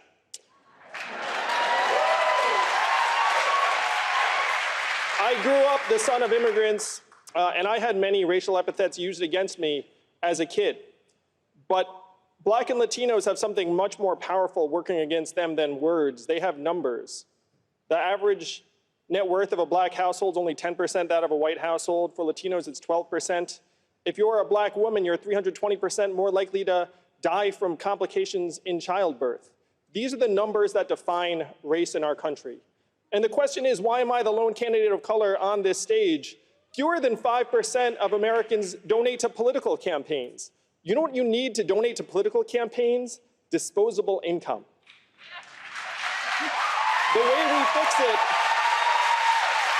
we fix this is we take Martin Luther King's message of a guaranteed minimum income, a freedom dividend of $1,000 a month for all Americans. I guarantee if we had a freedom dividend of $1,000 a month, I would not be the only candidate of color on this stage tonight. Thank you, Mr. Yang. Senator Sanders, I do want to put the same question to you, Senator Sanders. What message do you think? I'll answer that question, but I wanted to get back to the issue of climate change for a moment, because I do believe this is the existential issue. Senator, with all respect, this question is about race. Can you answer the question as it was asked? I certainly can. Because people of color, in fact, are going to be the people suffering most if we do not deal with climate change. And by the way, we have an obligation up here, if there are not any of our African-American brothers and sisters up here, to speak about an economy in which African-Americans are exploited, where black women die 3 times at higher rates than white women, where we have a criminal justice system which is racist and broken, disproportionately made up of African-Americans and Latinos and Native Americans who are in jail. So we need an economy that focuses on the needs of oppressed, exploited people, and that is the African-American community. Thank you, Senator. Yamiche. Thank you, Amna. Senator Klobuchar, here in California, people who identify as Hispanic, Black, Asian, or multiracial represent a majority of the population, outnumbering white residents. The United States is expected to be majority non-white within a generation. What do you say to white Americans who are uncomfortable with the idea of becoming a racial minority, even if you don't share their concerns? I say this is America. You're looking at it. And we are not going to be able to succeed in the world if we do not invite everyone to be part of our economy. Our Constitution says that we strive for a more perfect union. Well, that's what we are doing right now. And to me, that means, one, that everyone can vote, and that includes our communities of color. This action that's been taken by this president and his people and his governors all over the country is wrong. They have made it harder for African Americans to vote, as one court said, discriminated with surgical precision.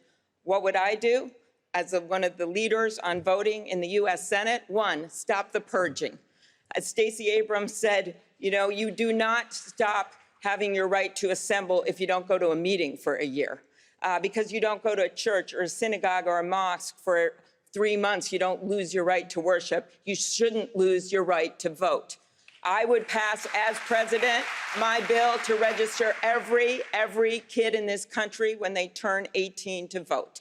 That would make all of these discriminatory actions in these states go away, and I would stop the gerrymandering, in addition to the agenda of economic opportunity. Because as Martin Luther King says, what good is it to integrate a lunch counter if you can't afford a hamburger? Thank you, Senator. Let's now turn to the issue of foreign policy and the Middle East. Senator Sanders, Secretary of State Mike Pompeo recently declared that the United States believes Israeli settlements in the West Bank do not violate international law. That broke decades-long U.S. precedent. How would you respond to Israeli expansion of settlements? Would you link that to foreign aid to Israel?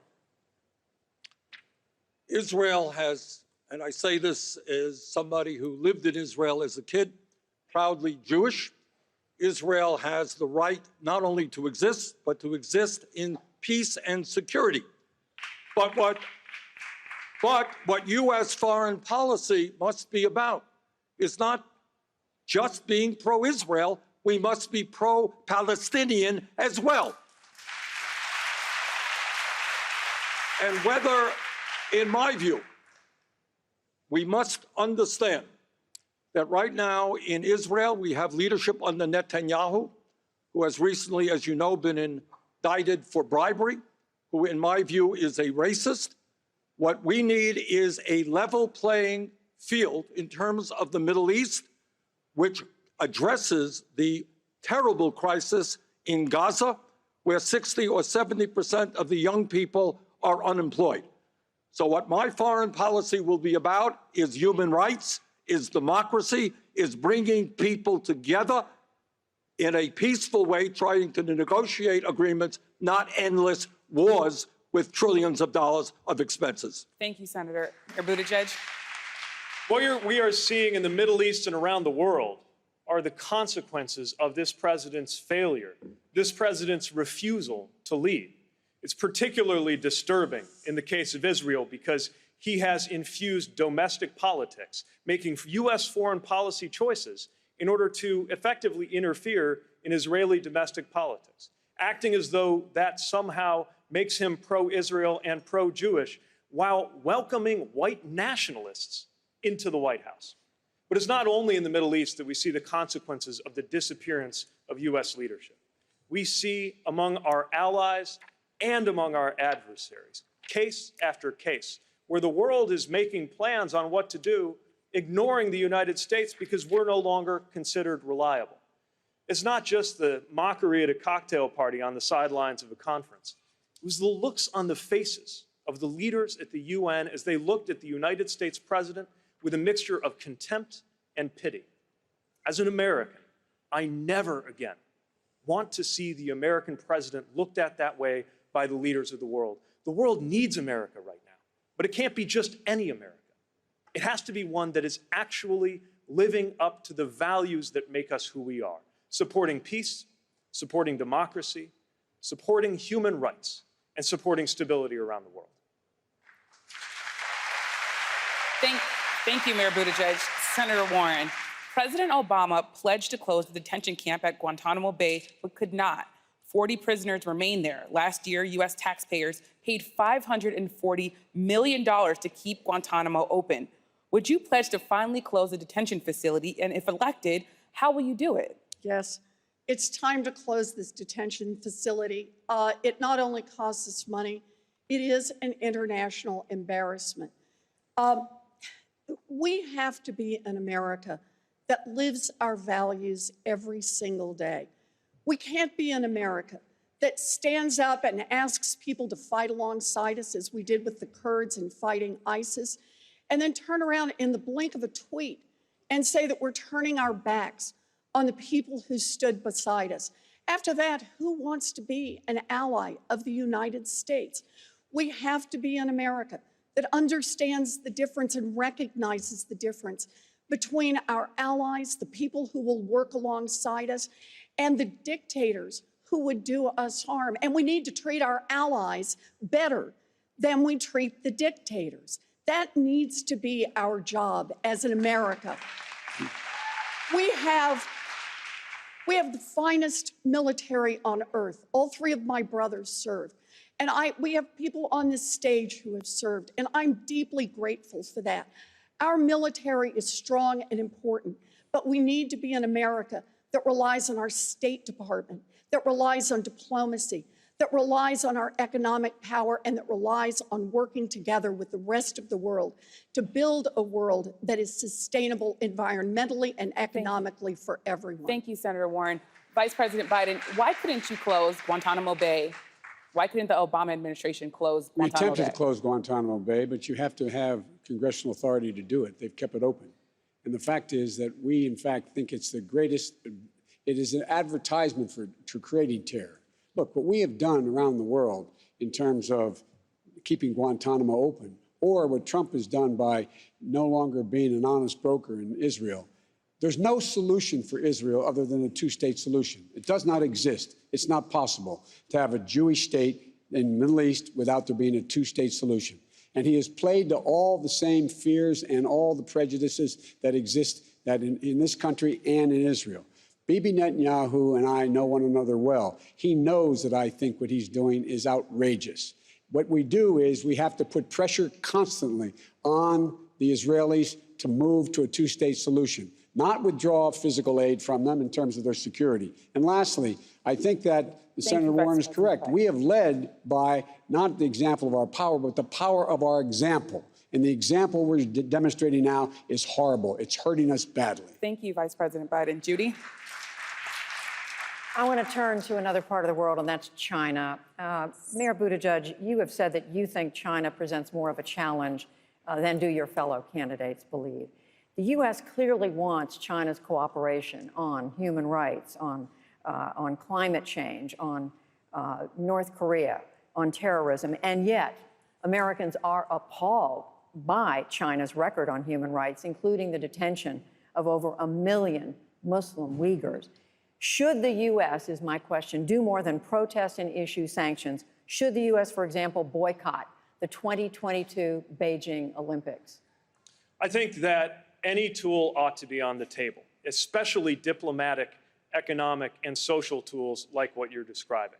Look, for the president to let it be known that his silence, whether it's on the rounding up of Muslim Uyghurs in Xinjiang, putting them into camps, or the aspirations of the people of Hong Kong for democracy, for him to let China know that his silence can be purchased is trashing American values. The reality is that there's a lot more to the relationship with China than who's selling more dishwashers. Yes, we need a much smarter trade policy. We also have to acknowledge what's going on over there. The use of technology for the perfection of dictatorship.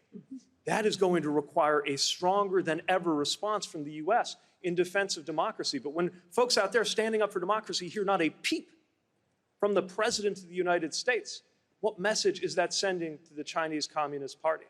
The message I will send is that if they perpetrate a repeat of anything like Tiananmen Square when it comes to Hong Kong, they will be isolated from the free world, and we will lead that isolation diplomatically and economically. Mr. Steyer, many Americans have been moved in the last months by the protests of the people of Hong Kong. It is Chinese territory, but what would you do as president if the Chinese government moved in militarily? Look, there is a temptation, particularly for this president, to try and answer that in a bilateral way. The way the United States should be reacting in Hong Kong is by gathering our coalition of democracy and freedom-loving partners and allies to push back. In fact, when we're making moral statements around the world, it should not be us threatening and trying to be the world's policeman. It should be us leading on a value-driven basis with the other people who share our values and want to change the world. We actually can't isolate ourselves from China. In fact, we have to work with them as a frenemy, people who disturb us, who we disagree with, but who, in effect, we are linked to in a world that is ever getting closer. And in fact, if we are going to treat climate as the threat that it is, we are going to have to partner with the Chinese. They are going to have to come along with us. They're going to have to trust us. And together, we're going to have to solve this problem. So the ability to say it's off the table, we need a good relationship with them, and we're going to have to work with them going forward under all circumstances. Thank you, Mr. Steyer. Vice President Biden, on China, we now know that China is engaged in an unprecedented military buildup. They have just launched a new aircraft carrier. There are new signs of their disturbing espionage campaign here inside the United States. There are a number of disturbing signs from the Chinese. National security scholars have long warned about the historical precedent that when there's a ruling power and a rising power, there's likely to be a war. Is the U.S. on a collision course with China? What steps could you take as president? It's on a collision course with China, but not for war. What we have to make clear is that we, in fact, are not going to abide by what they've done. 1 million Uyghurs, as you pointed out, Muslims, are in concentration camps. That's what they are right now. They're being abused. They're in concentration camps. And what we started in our administration that Trump stopped, we should be moving 60% of our sea power to that area of the world to let, in fact, the Chinese understand that they're not going to go any further. We are going to be there to protect other folks. Secondly, we, in fact, should make sure that we begin to rebuild our alliances, which Trump has demolished with Japan and South Korea, Australia, and Indonesia. We, in fact, need to have allies who understand that we're going to stop the Chinese from their actions. We should be gone to the UN immediately and sought sanctions against them in the United Nations for what they did. We have to be firm. We don't have to go to war, but we have to make it clear this is as far as you go, China. And in terms of their military buildup, it's real. But it would take them about 17 years to build up to where we are. We're not looking for a war, but we've got to make clear we are Pacific power and we are not going to back away. Mr. Yang and then Senator Klobuchar. I have family in Hong Kong. I spent 4 months there, and seeing what's happening on the streets, it's shocking. They banned face masks in Hong Kong. Why? Because they have AI technology that now is using facial recognition to identify protesters if they so much as do anything on the street, so they can follow up with them and detain them later. This is the rivalry that we have to win where China's concerned. They're in the process of leapfrogging us in AI because they have more data than we do, and their government is subsidizing it to the tune of tens of billions of dollars. I have sat with our leading technologists, and they say they cannot match the Chinese resources. China just produced its first major smartphone that does not have Google apps, and it is now trying to export its technology to the rest of the world. What we have to do is build an international coalition to set technology standards, and then you can bring the Chinese to the table in a very real way, because this is their top priority, and this is where we need to outcompete them and win. Senator Klobuchar. When it comes to foreign policy, I think we need to keep our promises and keep our threats. And this president has done neither. And a country like China, their leaders, they watch that and they know. He has stood with dictators over innocents. He has stood with tyrants over free leaders. He does it all the time. And I have a little different take than some of my colleagues when it comes to what happened at that conference with NATO. Yeah, they were making fun of him, some of the foreign leaders. I've heard senators make more fun of other senators than that. The point of it was that he couldn't even tolerate it. He is so thin-skinned that he walked. He quit. America doesn't quit. So if we want to send a message to the Chinese, we stand with our allies. We stand with them firmly. We have a very clear and coherent foreign policy when it comes to human rights. Check out my website, amyklobuchar.com. I have the 5 R's of our foreign policy about reasserting our values, rejoining international agreements like the Iranian nuclear agreement. But it all comes down to 1 R, returning to sanity. Mayor Buttigieg, and then we're going to take a break. I'm actually not worried about the president's bad sense of humor when it comes to being made fun of. I'm worried about the fact that he is echoing the vocabulary of dictators around the world. When the American president refers to unfavorable press coverage as the product of the enemy of the people, democracy around the world gets weaker. Freedom of the press, not just here at home, but around the world, gets weaker. It's one more reminder of what is at stake, not just here at home, but for world history, in the imperative that we win this election. Could I respond? This is our chance. Very brief. I just want to make very clear, Mayor, that the freedom of the press is deep in my heart. My dad was a newspaperman, and I am the one that asked every attorney general candidate we've had under Donald Trump, both of whom I opposed, about their respect for the First Amendment. And they have refused to follow the rules that Attorney General Holder put in place when it came to protecting our journalists. They would not commit that they wouldn't put a journalist in jail for doing their job. So this is not just talking points to me. This is the real world. And I think that experience that I will bring to the White House with protecting the First Amendment is worth more than any talking points. We are going to take a short break, and we'll be right back with more questions. The PBS NewsHour Politico-Democratic debate will continue in a moment. Welcome back, everyone. This is Lisa Desjardins of the PBS NewsHour. Again, I'm here with the gang for this Democratic debate tonight in Los Angeles, California. Before we come to you, I want to show viewers something they're going to see a little bit later as well, which is the other major facility involved in this debate. It's the spin room. This is in another building here on the campus of Loyola Marymount. You can look at the spin room right now. It is completely empty. That's because reporters are at their desks. What you're seeing right now is actually the debate hall, but there is a spin room in the next building over. Anyway, the point I was trying to make, guys, the point is that we have about 500 members of the media here, some 450, and as members of the media, what stood out so far? What were the key moments that we've had in this debate? I think it's been fairly interesting. Who has something? Ryan, Liz, Politico. It's been extraordinarily substantive. A lot of issues that we have not seen in other debates. A really interesting discussion on nuclear. Big question about the differences between their climate plans, which really hasn't been addressed in previous debates. Elizabeth Warren and Yang disagreed on this. Elizabeth Warren would not add new nuclear capacity to address climate change. A lot of scientists suggest that perhaps you can't reach the carbon reduction targets that she has put forward without nuclear.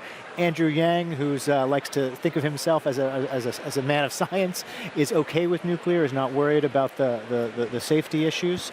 I like that you start with the nuclear difference. Because we haven't had debates where the climate, most people have argued, they're the same on climate, but we drew some interesting issues there. On relocation, which is in a climate future is going to be a serious issue. Biden said yes, he'd spend money on relocating I thought was the folks. only definitive answer I heard on that. Yes, Bernie Sanders just objected to the premise. Yang also said that his Yes. plan literally is move to higher ground, and he did answer that question directly as well. Yeah. I want to ask you all else about Elizabeth Warren. She took two kind of detailed questions that I didn't hear answers from her on. One about how that Stephanie brought up earlier during a break about how she answers economists who say that her tax plan could actually mean a very large loss of jobs.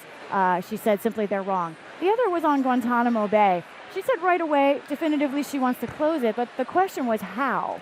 And, there I kind of thought she's so prepared, she has so many details in her mind, but instead she sort of went to this larger talk of American ideals and foreign policy. Does it matter whether a candidate supplies direct answers and details to these questions, or do voters, Amy Walter, want this big vision and sort of lofty rhetoric? Voters want to understand the value system of these candidates. They aren't getting into the weeds on these issues in the way that these candidates do. They want to feel like those candidates have thought through this, that they do understand the elements of the issue in front of them. But really what they need to deliver is, and this is the challenge for candidates at this stage of the process, but this sort of optimistic, forward-looking, a vision, a narrative, who we are as a country, who we can be as a country, and that the rest of the policies fit into that. Elizabeth Warren has a very clear narrative. The underlying challenge in our country, she says, is the corruption, right? It's the money that fuels our politics, that comes from big corporations and other wealthy individuals that keep us in this cycle that we're in right now. That's her bigger, broader narrative that she's been making now since the very beginning of the campaign. Laura Barron-Lopez, Yeah, and I think Warren also has been very effective in past debates, in this debates at, as you said, Amy, circling her questions back to her core message, which is about corruption. And also her direct answer, I think, is what voters are looking for, whether it's about Guantanamo or the other issues that are coming up. They want to know exactly where that candidate stands, and then they understand that maybe later on they'll figure out the plan for it. I think that also we've been diving more into foreign policy in this debate than we have in the past. Yeah. It gives candidates like Biden an opportunity to showcase some of his strengths, which is something that he's been doing all along on the campaign trail. He talks about foreign policy a lot there. He also talks about how he's being attacked by Trump, and that, like Trump, Putin also doesn't want him to be president. So this is giving him an opportunity to talk about that a lot more. I'd also say that Tom Steyer seems to be having somewhat of a strong night, which so far. Yeah. This was one of my questions. To me, this was one of the differences in this debate. With fewer candidates, I feel like I've gotten more of a presence of Tom Steyer and Andrew Yang. They're getting more opportunities to speak. Tom Steyer said very clearly he thought climate change was what he would prioritize with China, essentially over Hong Kong. What do you make of those two candidates on either side of the stage? Ryan. It shows you that if you can survive to the final rounds of this kind of, debate process, which really is about winnowing the field, right, every month, you have an opportunity. Now, look, Steyer has, in the early states, Steyer has struggled to build momentum. But a candidate like Amy Klobuchar, who entered this race as a real underdog, but is still on that stage, ticking up in Iowa, this smaller stage gives someone like that an opportunity to get a second, third, fourth look from a big chunk of voters. Yeah. She's had her hand raised several times during the debate. Viewers can't always see, but her hand goes up a lot. Stephanie, what stood out to you? Well, I will say that the Midwestern view of climate change from both Buttigieg and Klobuchar felt fresh to me within that debate. When we talk about Biden, I agree with what Laura said. He was able to play to some of his strengths when it comes especially to China, talking about Obama's policy of the Asia pivot. He talked about moving 60% of U.S. military projected force into the Asia Pacific. That's a continuation of an Obama policy. I think we'll see that as a theme for Biden throughout this campaign, is that continuation. Also with Biden, at that moment when he talked about the epiphany and he said, I can't imagine a place where we don't have cooperation again. I think that will also come up again. All right. You're getting a lot of substance and a lot of foreign policy, and we're going to now turn back to the PBS NewsHour Politico-Democratic debate.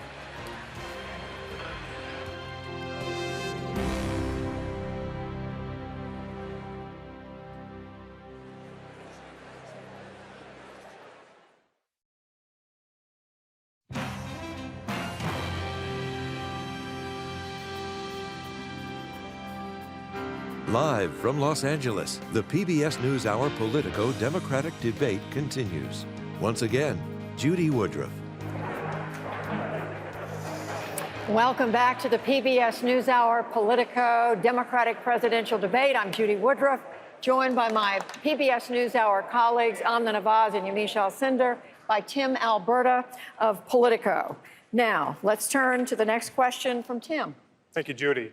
Candidates, let's make things interesting. Former President Obama said this week, when asked who should be running countries, that if women were in charge, you'd see a significant improvement on just about everything.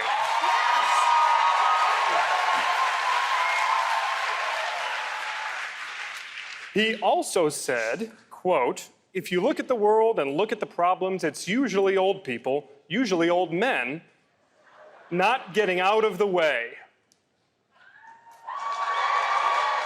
Senator Sanders, you are the oldest candidate on stage this evening. And I'm white as well. Yes. How do you respond to what the former president had to say? I got a lot of respect for Barack Obama. I think I disagree with him on this one. Maybe a little self-serving, but I do disagree. Here is the issue. The issue is where power resides in America. And it's not white or black or male or female. We are living in a nation increasingly becoming an oligarchy, where you have a handful of billionaires who spend hundreds of millions of dollars buying elections and politicians. You have more income and wealth inequality today than at any time since the 1920s. We are the only major country on earth not to guarantee health care for all people, which is why we need Medicare for all. We are facing an existential crisis of climate change. The issue is not old or young, male or female. The issue is working people standing up, taking on the billionaire class, and creating a government and economy that works for all, not just the 1%. Thank you, Senator Sanders. Vice President Biden, I'm going to guess that President Obama did not clear that remark through your campaign ahead of time. What do you say to him? And I'm going to guess he wasn't talking about me either. Okay. Number one. Look, I'm running because I've been around. On my experience. With experience, hopefully, comes judgment and a little bit of wisdom. The fact is that we're in a position now, the next president of the United States is going to inherit two things: economy that is out of kilter, and a domestic policy that needs to be, we have to unite America, and a foreign policy that requires somebody to be able on day one, stand up, look out, the entire world know who that person is, know what they stand for, and know they know them. And that's the reason I'm running. I have more experience in doing that than anybody on this stage. Just to follow up, Vice President Biden, if elected, you would turn 82 at the end of your first term. You'd be the oldest president in American history. Are you willing, Churchill? Are you willing to commit American history? Oh, American history. Yes. Are you? I was joking. That was a joke. Okay. I appreciate it. Politico doesn't have much of a sense of humor. Oh, we've got a great sense of humor. They wouldn't have put me on stage otherwise. Are you willing to commit tonight to running for a second term if you're elected next November? No, I'm not willing to commit one way or another. Here's the deal. I'm not even elected one term yet, and let's see where we are. Let's see what happens.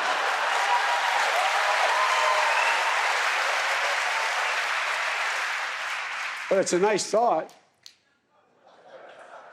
Senator Klobuchar, you had your hand raised. Thank you for asking a woman this question. I think, first of all, we have not had enough women in our government. When I was on Trevor Noah's show once, I explained how in the history of the Senate there was something like 2,000 men and only 50 women in the whole history. And he said if a nightclub had numbers that bad, they would shut it down. However, it is not just about numbers, it's about what you get done. And that is my argument. If you look at the poll at the state that knows me best, and that is the state of Minnesota, it showed in the state that Hillary had her lowest margin of victory, it showed that I beat Donald Trump by 18 points. I beat him with men more than anyone on this stage. So I think what matters in this election is can you bring in those rural and suburban areas, particularly in the Midwest? And number two, what will you do when you get there? And I am someone that has passed over 100 bills with men and women, with Republicans and with Democrats, including changing the sexual harassment laws for the United States Congress, a bill I led so taxpayers are no longer going to have to pay for people that harass other people. Senator I have Warren. passed the law for drug shortages. I have done work in our rural areas. I think that's what most matters to people. I would be so proud to be the first woman president. But mostly, I want to be a president that gets things done and improves people's lives. Thank you, Senator Klobuchar. Senator Warren, you would be the oldest president ever inaugurated. I'd like you to weigh in as well. I'd also be the youngest woman ever inaugurated.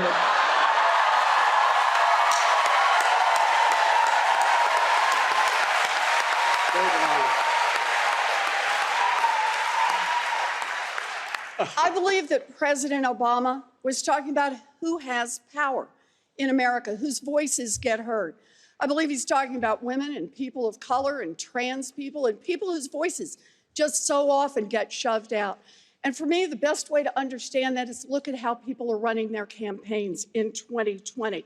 You know, I made the decision when I decided to run not to do business as usual. And now I'm crowding in on 100,000 selfies. That's 100,000 hugs and handshakes and stories. Stories from people who are struggling with student loan debt. Stories from people who can't pay their medical bills. Stories from people who can't find childcare. Now, most of the people on this stage run a traditional campaign. And that means going back and forth from coast to coast to rich people and people who can put up $5,000 or more in order to have a picture taken, in order to have a conversation, and in order maybe to be considered to be an ambassador. Thank you, Senator Warren. Those selfies, no, I want to finish this. Those selfies cost nobody anything. And I get it. In a democracy, we all have a lot of different points of view, and everybody gets one vote. But here's the thing. People who can put down $5,000 to have a picture taken don't have the same priorities as people who are struggling with student loan debt or are struggling to pay off medical debt. I'm running a campaign where people whose voices get heard. We can't have, Thank you, Senator Warren. We can't have people who can put down $5,000 for a check, drown out the voices of everyone else. Thank you, Senator Warren. They don't in my campaign, and they Mayor won't Buttigieg. in my White House. Mayor Buttigieg, you had your hand raised. Well, can't help but feel that might have been directed at me. And here's the thing. We're in the fight of our lives right now. Donald Trump and his allies have made it abundantly clear that they will stop at nothing, not even foreign interference, to hold on to power. They've already put together more than $300 million. This is our chance. This is our only chance to defeat Donald Trump. And we shouldn't try to do it with one hand tied behind our back. The way we're going to win is to bring everybody to our side in this fight. If that means that you're a grad student digging deep to go online to PeteForAmerica.com and chip in $10, that's great. And if you can drop $1,000 without blinking, that's great too. We need everybody's help in this fight. I'm not going to turn away anyone who wants to help us defeat Donald Trump. We need Democrats who've been with us all along, yes, but we also need independents worried about the direction of the country. If you were a Republican, disgusted with what's going on in your own party, we're not going to agree on everything, but we need you in this fight, and I will welcome you to our side. Thank you, Mr. Mayor. Senator Warren, 45 seconds to respond. So the mayor just recently had a fundraiser that was held in a wine cave full of crystals and served $900 a bottle wine. Think about who comes to that. He had promised that every fundraiser he would do would be open door, but this one was closed door. We made the decision many years ago that rich people in smoke-filled rooms would not pick the next president of the United States. Billionaires in wine caves should not pick the next president of the United States. Mr. Mayor, your response. You know, according to Forbes magazine, I am literally the only person on this stage who's not a millionaire or a billionaire. So if this is important, this is the problem with issuing purity tests you cannot yourself pass.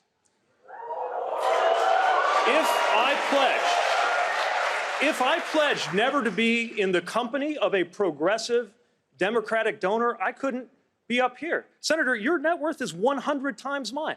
Now, supposing that you went home feeling the holiday spirit, I know this isn't likely, but stay with me, and decided to go on to PeteForAmerica.com and give the maximum allowable by law, $2,800. Would that pollute my campaign because it came from a wealthy person? No, I would be glad to have that support. We need the support from everybody who is committed to helping us defeat Donald Trump.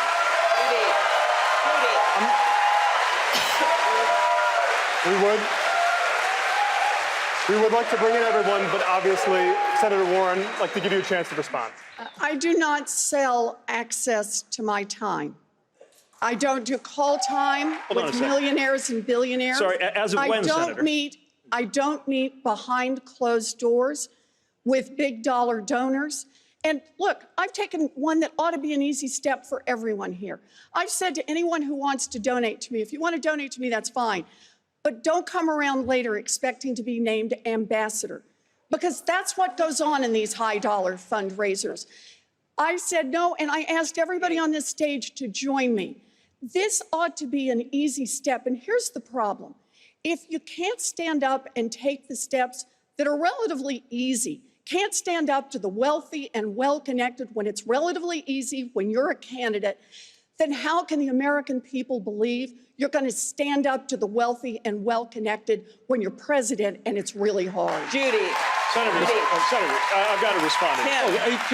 First of all, if you can't say no to a donor, then you have no business running for office in the first place. But also, Senator, your presidential campaign right now, as we speak, is funded in part by money you transferred, having raised it at those exact same big-ticket fundraisers you now denounce. Did it corrupt you, Senator? Of course not.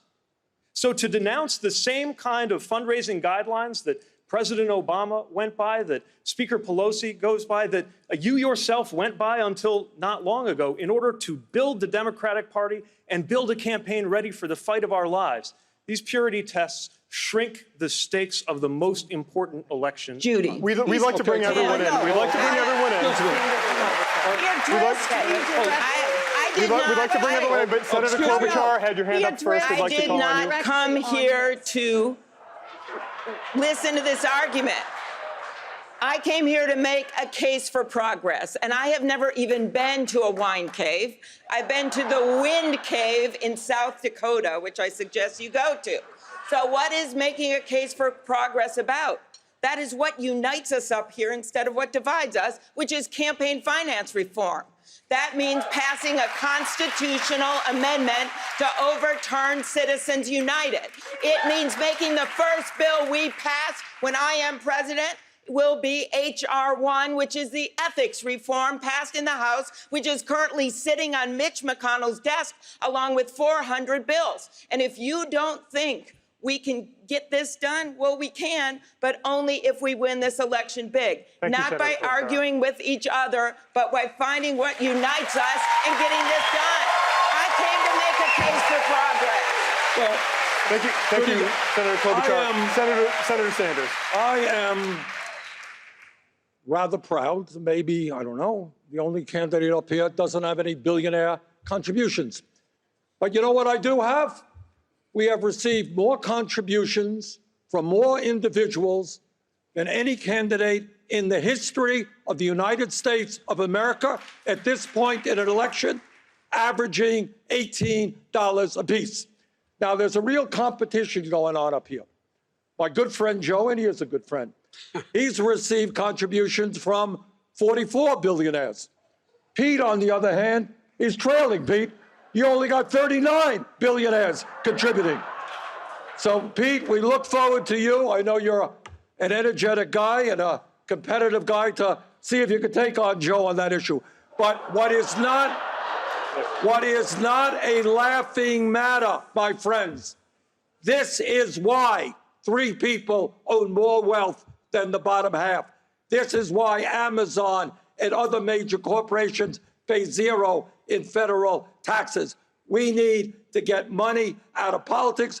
We should run our campaigns on that basis. Thank you, Senator Sanders. Vice President Biden, 45 seconds to respond.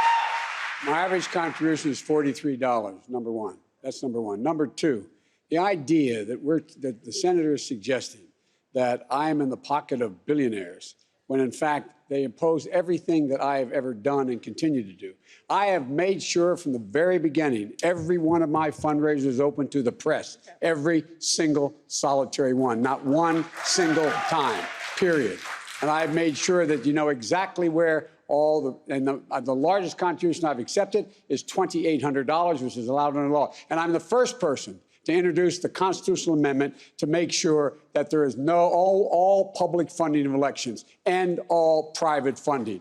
And we all should make a commitment to that right now on this stage. In the meantime, you got to fund a campaign. And we, in fact, have funded a campaign, average contribution, $43. Thank you, Vice President. Let me just Mr. Steyer, I would like to bring you in. Can I? Listen, I'm running because this government is broken because it's purchased by corporations.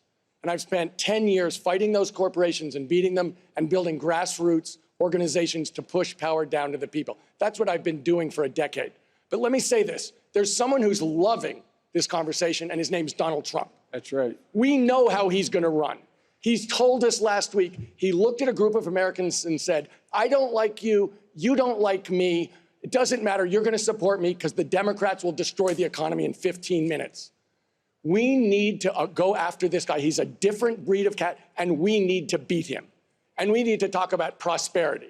And I spent 25 years building a business. We're going to have to take him on the economy, not have these kinds of conversations and tear each other down, but actually go after this corrupt president and beat him on the economy where he thinks he's king and where, in fact, he's a fraud and a failure. Thank you, Mr. Steyer. We're going to end it there.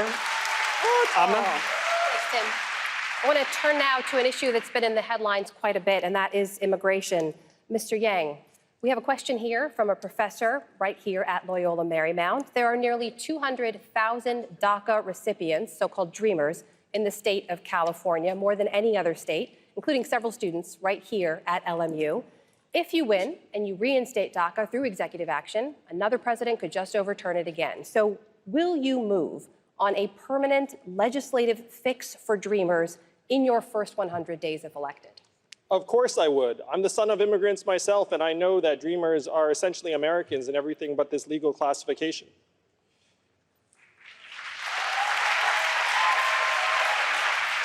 I just want to return to this conversation because I think it's core. Our country is deeply misogynist, and most all of us know that. Money and men are tied together. That's where I thought Elizabeth was taking the conversation. The fact is, strong societies would elect more female leaders. Strong men treat women well for the same reasons. I'm on the record saying that you need both strong men and female leaders in government, because the fact is, if you get too many men alone and leave us alone for a while, we kind of become morons.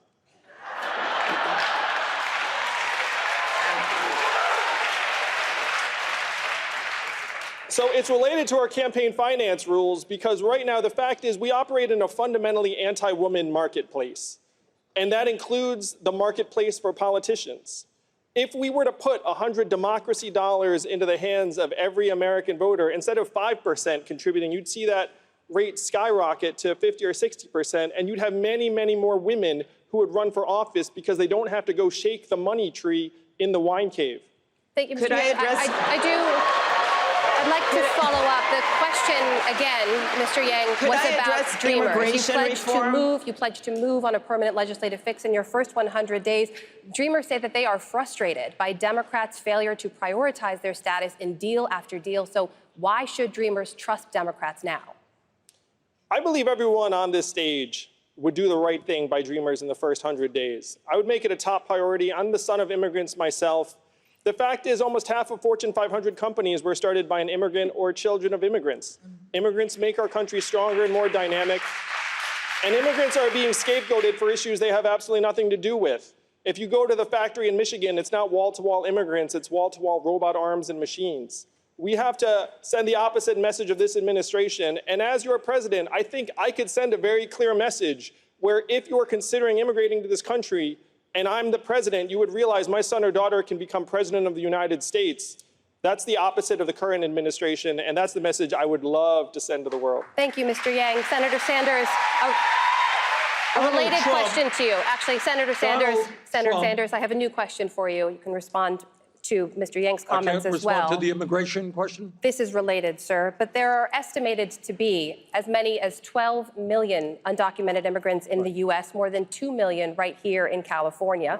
If you have a chance to forge a bipartisan immigration reform plan, would you insist on a path to citizenship for all 12 million or just a segment of that population? No, this is what I would do. Day one, executive order. Restore the legal status of 1.8 million young people in the DACA program. Day one, we change border policy so that federal agents will never snatch babies from the arms of their mothers. Day one, we introduce bipartisan legislation, which will in fact be comprehensive, which will result in a path toward citizenship for all of the 11 million who are undocumented. That is what the people of our country want. Trump thinks mistakenly that he is going to win re-election by dividing us up. We are going to win this election by bringing our people together, Black and white and Latino, Native American, Asian American. That's what this campaign is about. That's what America must be about. Senator Klobuchar. Thank you. I started my day-to-day with a group of immigrants who were there talking to me about housing. And I thought about this president and what he's done. He has used our immigrants as political pawns. Every single day, he tries to draw a wedge. I will be a different president. My view on this comes from experience. When I got to the Senate, Senator Kennedy asked me to be one of the 2 new senators that was in the group to work on the immigration reform package. We got so close to passing that. I voted for it. Not everyone did, but most of the Democrats did. Then I was on the Judiciary Committee when President Obama was president, and we worked very hard on that immigration reform. We actually passed that with Republican votes. Then I was in the small group that worked on the compromise on the Dreamers that would have solved that problem. We didn't get that done because this president gut-punched us. Thank you, Senator. I will take my views. I will take this experience. I will get this done because immigrants don't diminish America. They are America. Thank you, Senator. Mr. Steyer, briefly a response. Listen, I think it's important to note that this president is not against immigration. He's against immigration by non-white people. Yes. This is his attempt to divide us, as Senator Sanders said, on race. And that's what he's been doing since the very first day he started running for president. He's been vilifying non-white people. He's been trying to inflame his base and scare them that if, in fact, white people lose control of this country, that they're going to lose control of their lives. And as somebody who lives in a majority-minority state, which is California, what he's doing is so wrong on so many different levels. I agree with Senator Sanders. We have to reframe this argument completely. We have to go back to the idea that every American is worth being a full human being on every right. This is a racial argument by a racist president who's trying to divide us and who's vilifying people. It's absolutely wrong, and it's led him to break the laws of humanity in our name. Thank you, Mr. Steyer. Mayor Buttigieg, a new question to you, Mr. Mayor. You said last month that the U.S. owes compensation to children separated from their families at the southern border. The consensus among child welfare experts is that those thousands of children will likely suffer lifelong trauma as a result of that separation. Are you committing, as president, to financial compensation for those thousands of children? Yes, and they should have a fast track to citizenship, because what the United States did under this president to them was wrong, and we have a moral obligation to make right what was broken. And on the larger issue of immigration, my understanding of this issue isn't theoretical. It's not something I formed in committee rooms in Washington. It begins with the fact that my household, my family, came from abroad. My father immigrated to this country and became a U.S. citizen.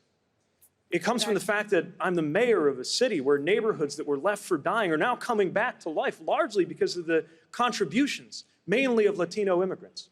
And I've seen those same neighborhoods shut down, families huddling in church, panicking just because of the rumor of an ICE raid. That did not make our country safer.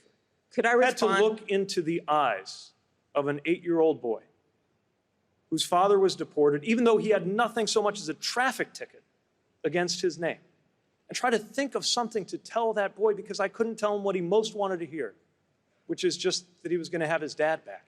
How can harming that young man possibly make America safer? Mr. Mayor, when I am president, based on those experiences, I will make sure that this is a country of laws and of values. And that means not only ending these unspeakable, cruel practices at the border, but finally and truly fixing the immigration system that has needed a full overhaul since the 1980s. We cannot wait 4 years, 10 years. We cannot wait anymore to do something. Thank you, Mr. Mayor. Just to follow up, since you do support compensation for those families, should the U.S. also compensate descendants of enslaved people? Do you support reparations for African Americans? I support H.R. 40, which is the bill that has been proposed in Congress to establish a commission to look at reparations. But we shouldn't wait for that commission to do its work to do things that are reparative. Remember, we're not talking about a gift to anybody. We're talking about mending what was broken. We're talking about the generational theft of the wealth of generations of African Americans. And just crossing out a racist policy and replacing it with a neutral one is not enough to deliver equality. Harms compound, just like a dollar saved in its value compounds over time.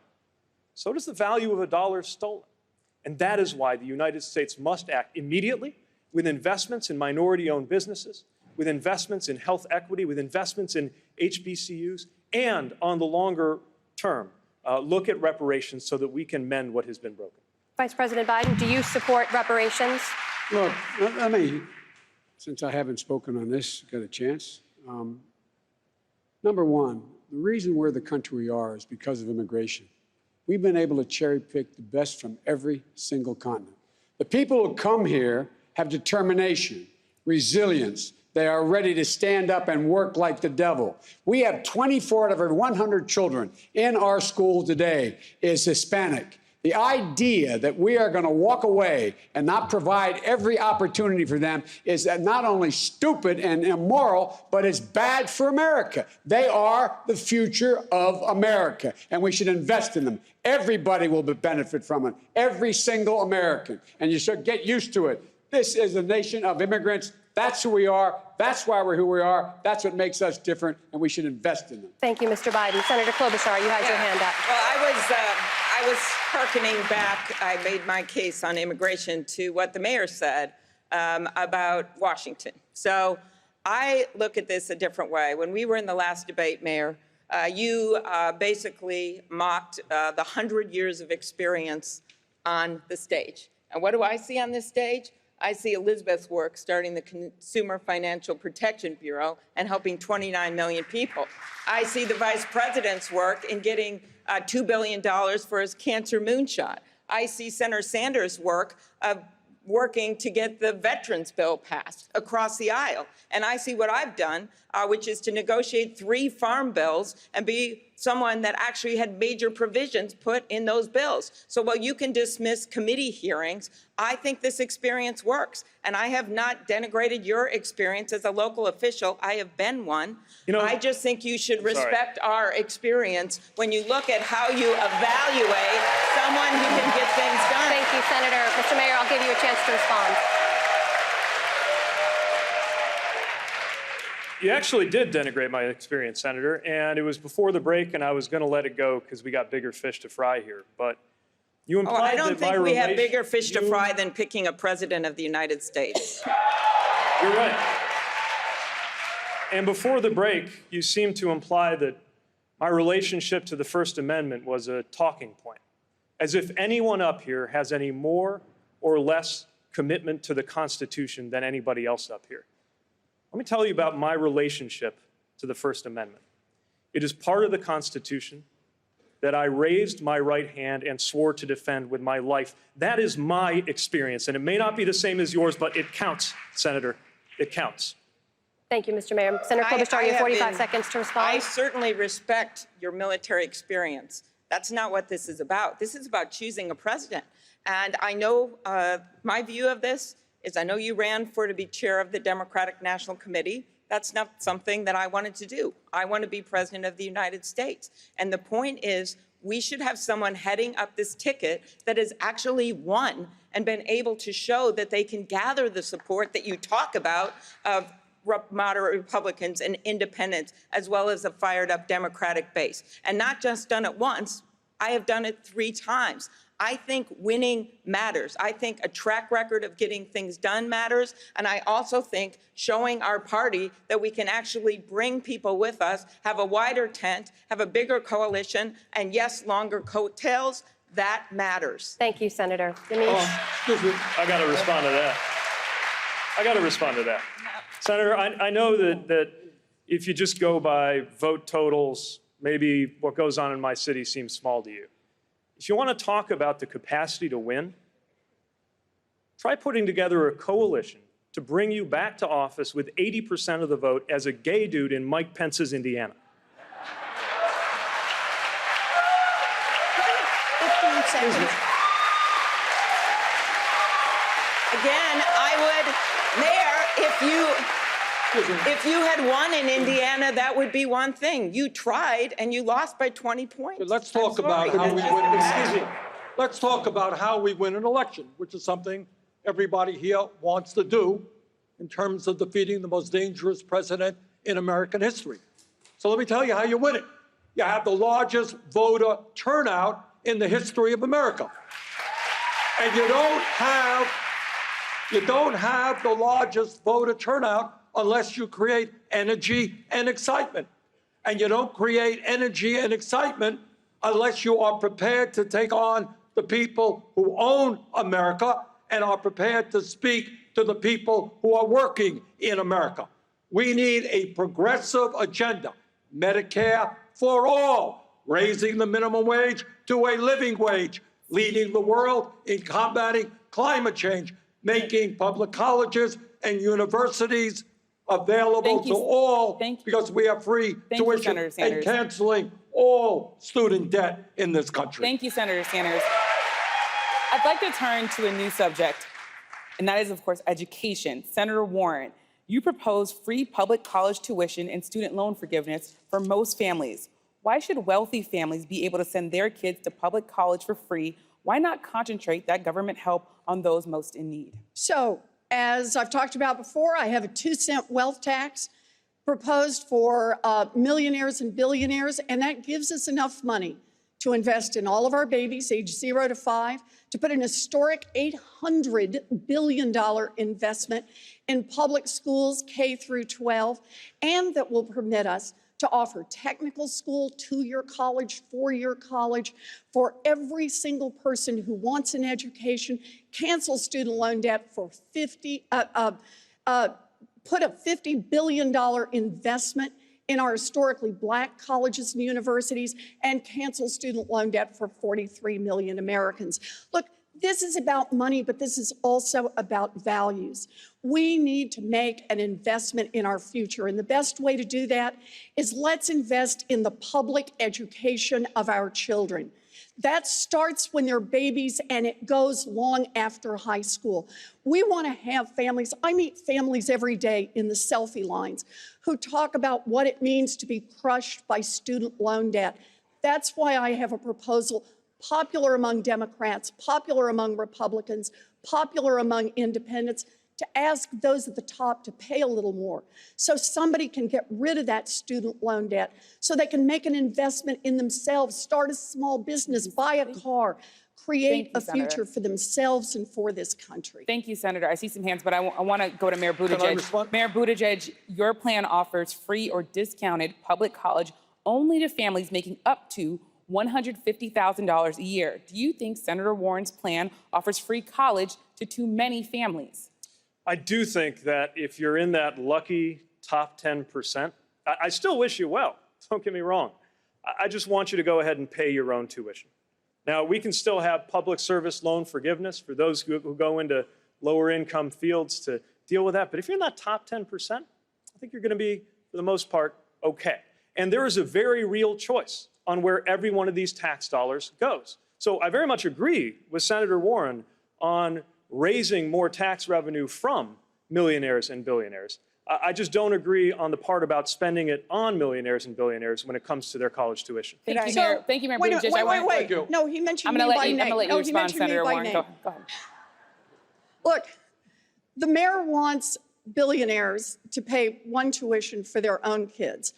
I want a billionaire to pay enough to cover tuition for all of our kids, because that's how we build a future. The other part is we've got to deal with student loan debt. And right now, most of the people on this stage are nibbling around the edges of a huge student loan debt burden that disproportionately affects people of color. African Americans are more likely to have to borrow money to go to school, more likely to borrow more money while they're in school, and have a harder time paying it off. We want to make an investment in the future, then open up education for all of our kids. That's how we build a future. Senator Sanders, could I respond after? I believe in the concept of universality. And one of the crises in America today is people are sick and tired of filling out forms. So you're not eligible for the program today because you're at 150, but you lost your job, are you eligible? You get a better job, you're eligible. I think what we have to do is what we do with Social Security, what we do with public education. Donald Trump's kids can go to a public school. They should be able to go to a public school. What we need right now is a revolution in education. We have got to end this dysfunctional child care system and make sure that every working class person in this country can find high quality, affordable child care. We need to make public colleges and universities tuition free. And by taxing billionaires and by taxing Wall Street, we will cancel all student debt in this country. Thank you, Senator Sanders. Tim? Switching gears here, Mr. Steyer, earlier this year in Iowa, I met a father, Bill Stumpf, and his son Kyle in Dubuque. Kyle is a remarkable young adult with significant disabilities, and though he's been employed for about 5 years at a local pizza parlor, the future is very uncertain for his family. Bill worries that there aren't enough jobs, living facilities, social programs designed to meet the needs of his son. So I'm wondering, as president, are there specific steps that you would take to help people like Kyle become more integrated into the workforce and into their local communities? Look, the United States has made a commitment to treat everybody equally. And that means supporting people with disabilities, both in terms of education and later when they're part of the workforce. That means bringing the resources to bear to make sure that we're treating them fairly in school and after school to try and integrate them fully and to make them have as full a life as possible.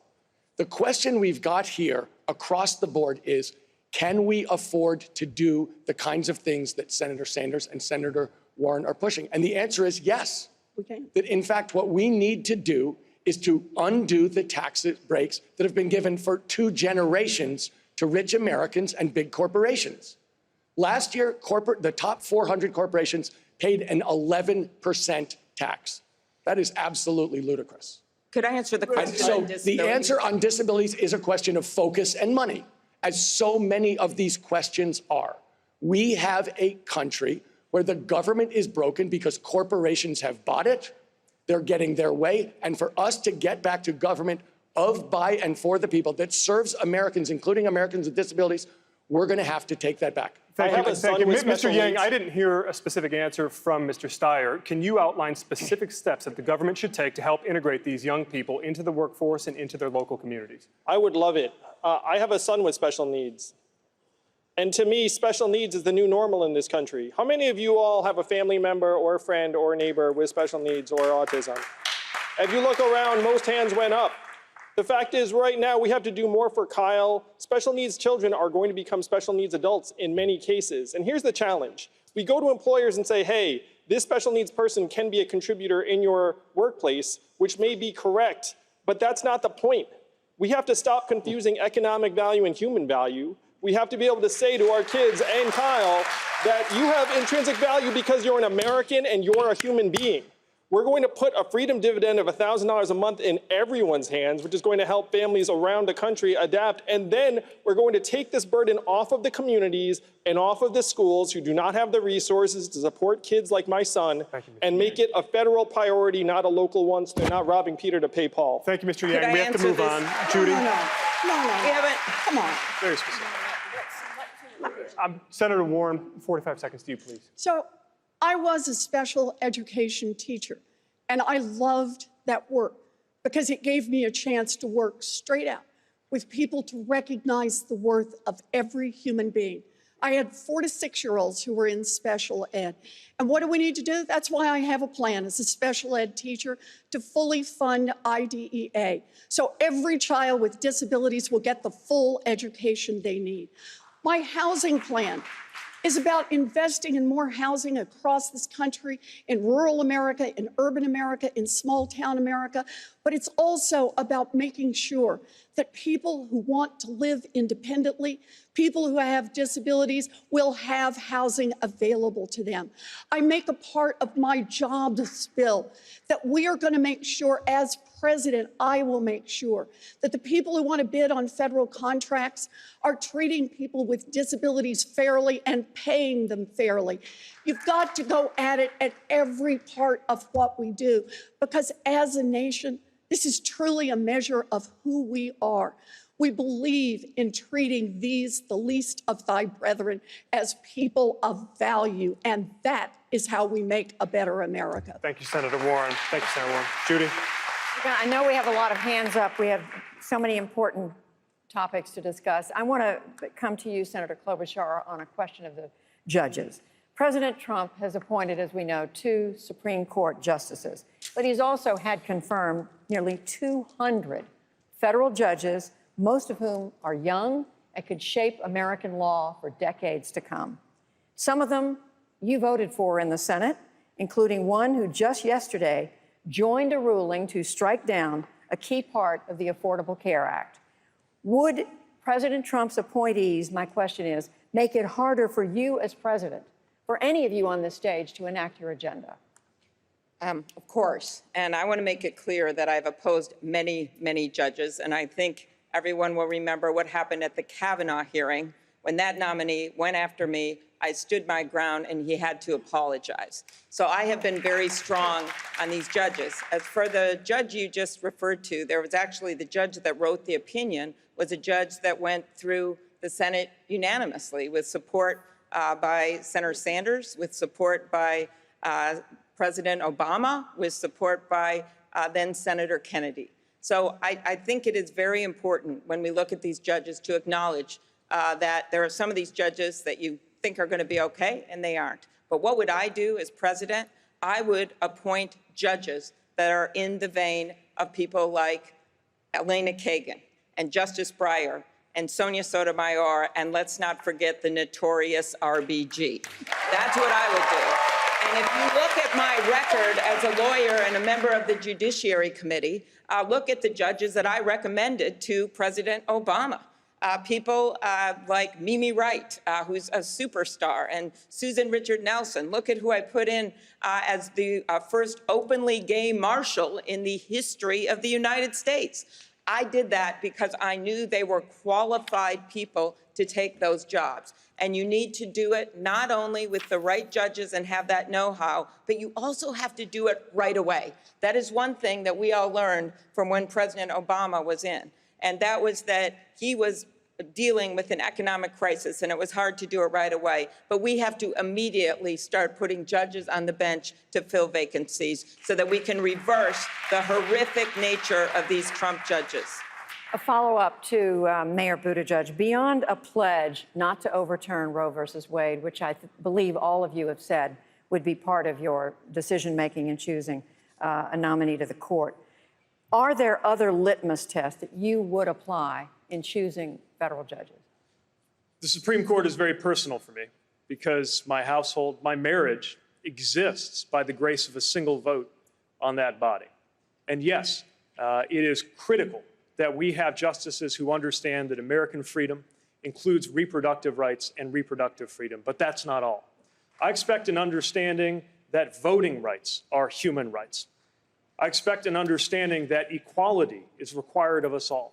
And I expect a level of respect for the rule of law that prevents this body from coming to be viewed as just one more partisan battlefield, which is why I will not only appoint judges and justices who reflect this worldview, but also begin moving to reform the body itself, as our country has done at least half a dozen times in its history, so that it is not one more political battlefield every single time a vacancy comes up. Yamiche. Senator Sanders, at least 22 transgender people were killed in the United States this year, most of them transgender women of color. Each of you has said you would push for the passage of the Equality Act, a comprehensive LGBTQ civil rights bill. But if elected, what more would you do to stop violence against transgender people? We need moral leadership in the White House. We need a president who will do everything humanly possible to end all forms of discrimination against the transgender community, against the African American community, against the Latino community, and against all minorities in this country. But above and beyond providing the moral leadership of trying to bring our people together, what we also need for the transgender community is to make sure that health care is available to every person in this country, regardless of their sexual orientation or their needs. And that is why I strongly support and have helped lead the effort for a Medicare for All single-payer program, which will provide comprehensive health care to all people, including certainly the transgender community. Thank you, Senator Sanders. Senator Warren? The transgender community has been marginalized in every way possible. And one thing that the President of the United States can do is lift up attention, lift up their voices, lift up their lives. Here's a promise I make. I will go to the Rose Garden once every year to read the names of transgender women, of people of color who have been killed in the past year. I will make sure that we read their names so that as a nation, we are forced to address the particular vulnerability on homelessness. I will change the rules now that put people in prison based on their birth sex identification rather than their current identification. I will do everything I can to make sure that we are in America that leaves no one behind. Thank you, Senator Warren. Amna? Vice President Biden, let's turn now to Afghanistan. Confidential documents published last week by the Washington Post revealed that for years, senior U.S. officials misled the public about the war in Afghanistan. As Vice President, Warren, what did you know? Afghanistan, you said? Yes, sir, Afghanistan. That's it. Sorry. As Vice President, what did you know about the state of the war, and do you believe that you were honest with the American people about it? The reason I can speak to this, it's well known, if any of you followed it, my view on Afghanistan. I was sent by the president before we got sworn in to Afghanistan to come back with a report. I said there was no comprehensive policy available, and then I got in a big fight for a long time with the Pentagon because I strongly opposed the nation-building notion we set about. Rebuilding that country as a whole nation is beyond our capacity. I argued from the very beginning that we should have a policy that was based on an anti-terrorism policy with a very small footprint that, in fact, only had special forces to deal with potential threats from that territory to the United States of America.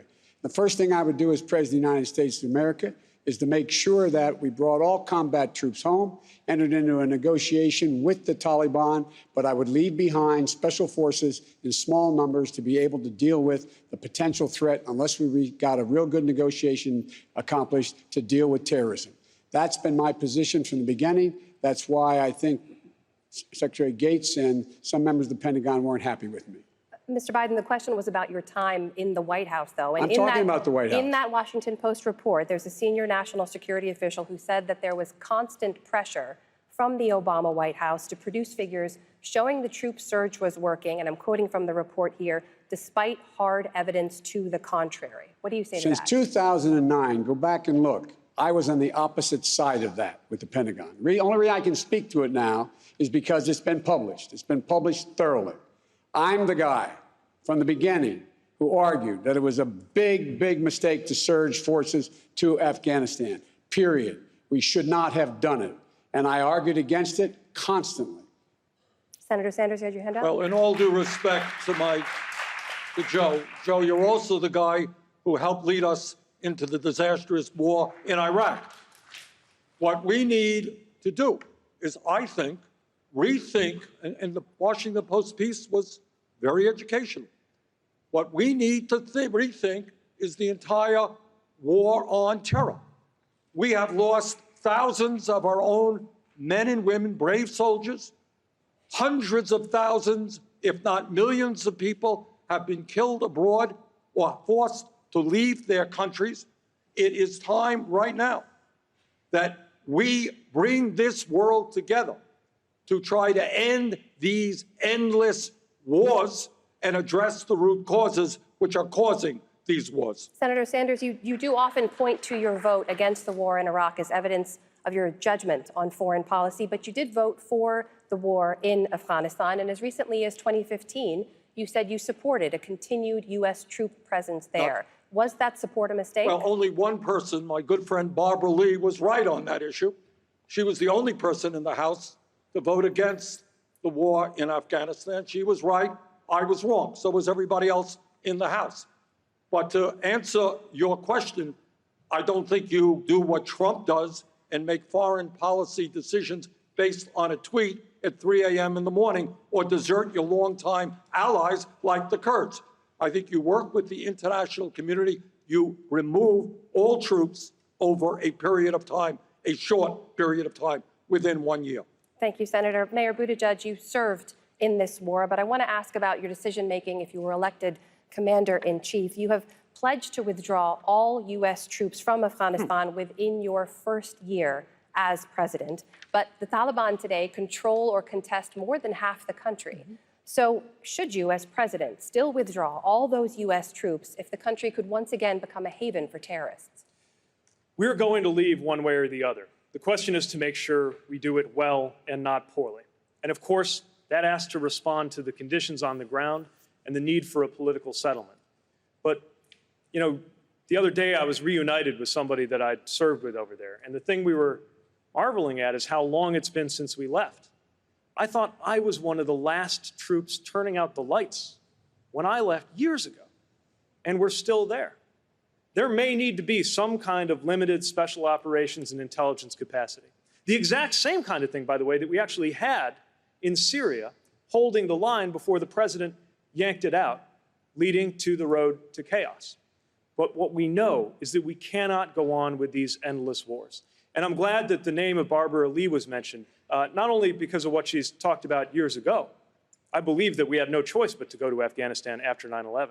But right now, she is one of the leaders of the effort to repeal and replace the authorization for the use of military force, and the folks that I served with deserve that. They deserve the clarity of members of Congress being able to summon the courage to take an up or down vote on whether they ought to be there in the first place. And when I am president, anytime, if I am forced to deploy troops into war, anytime we seek an authorization, it will have a 3-year sunset.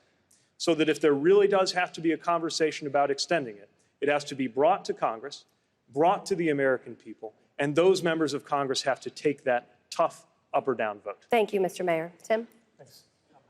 Moving to health care, an issue that voters tell us every day is still the #1 priority for them.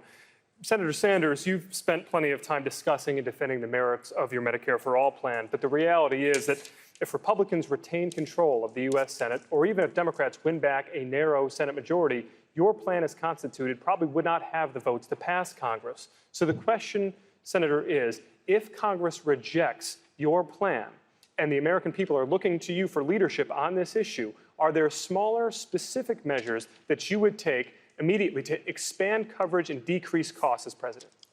Well, Tim, at a time when we're spending twice as much per capita on health care as any other nation, when 87 million people are uninsured or underinsured, when 30,000 people are dying each year because they don't get to a doctor when they should, and when 500,000 people are going bankrupt because of the dysfunctional and cruel system that we currently have, you know what? I think we will pass a Medicare for All single-payer system, and I will introduce that legislation in my first week in office. Now, to answer your question, I think when we go out to the American people and tell them that right now we have got to take on the greed and corruption of the pharmaceutical industry, for example, which in some cases charges us 10 times more for the same exact drug as is charged in this country.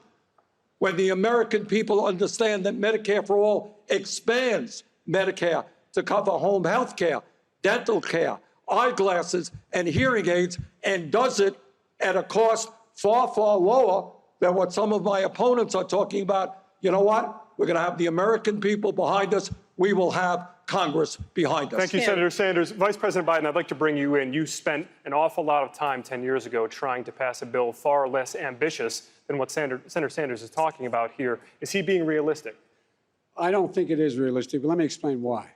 I introduced a plan to build on Obamacare. Remind everybody, 20 million people got insurance, didn't have it before. All people with pre-existing conditions are able to be covered. I could go on. We didn't get all that we wanted.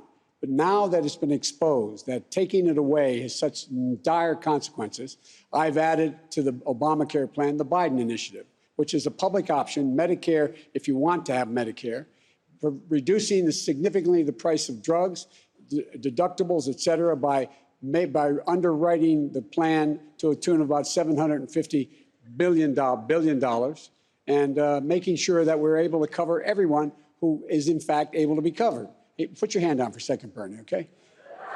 Just waving to you, Joe. I know. Saying hello. I know.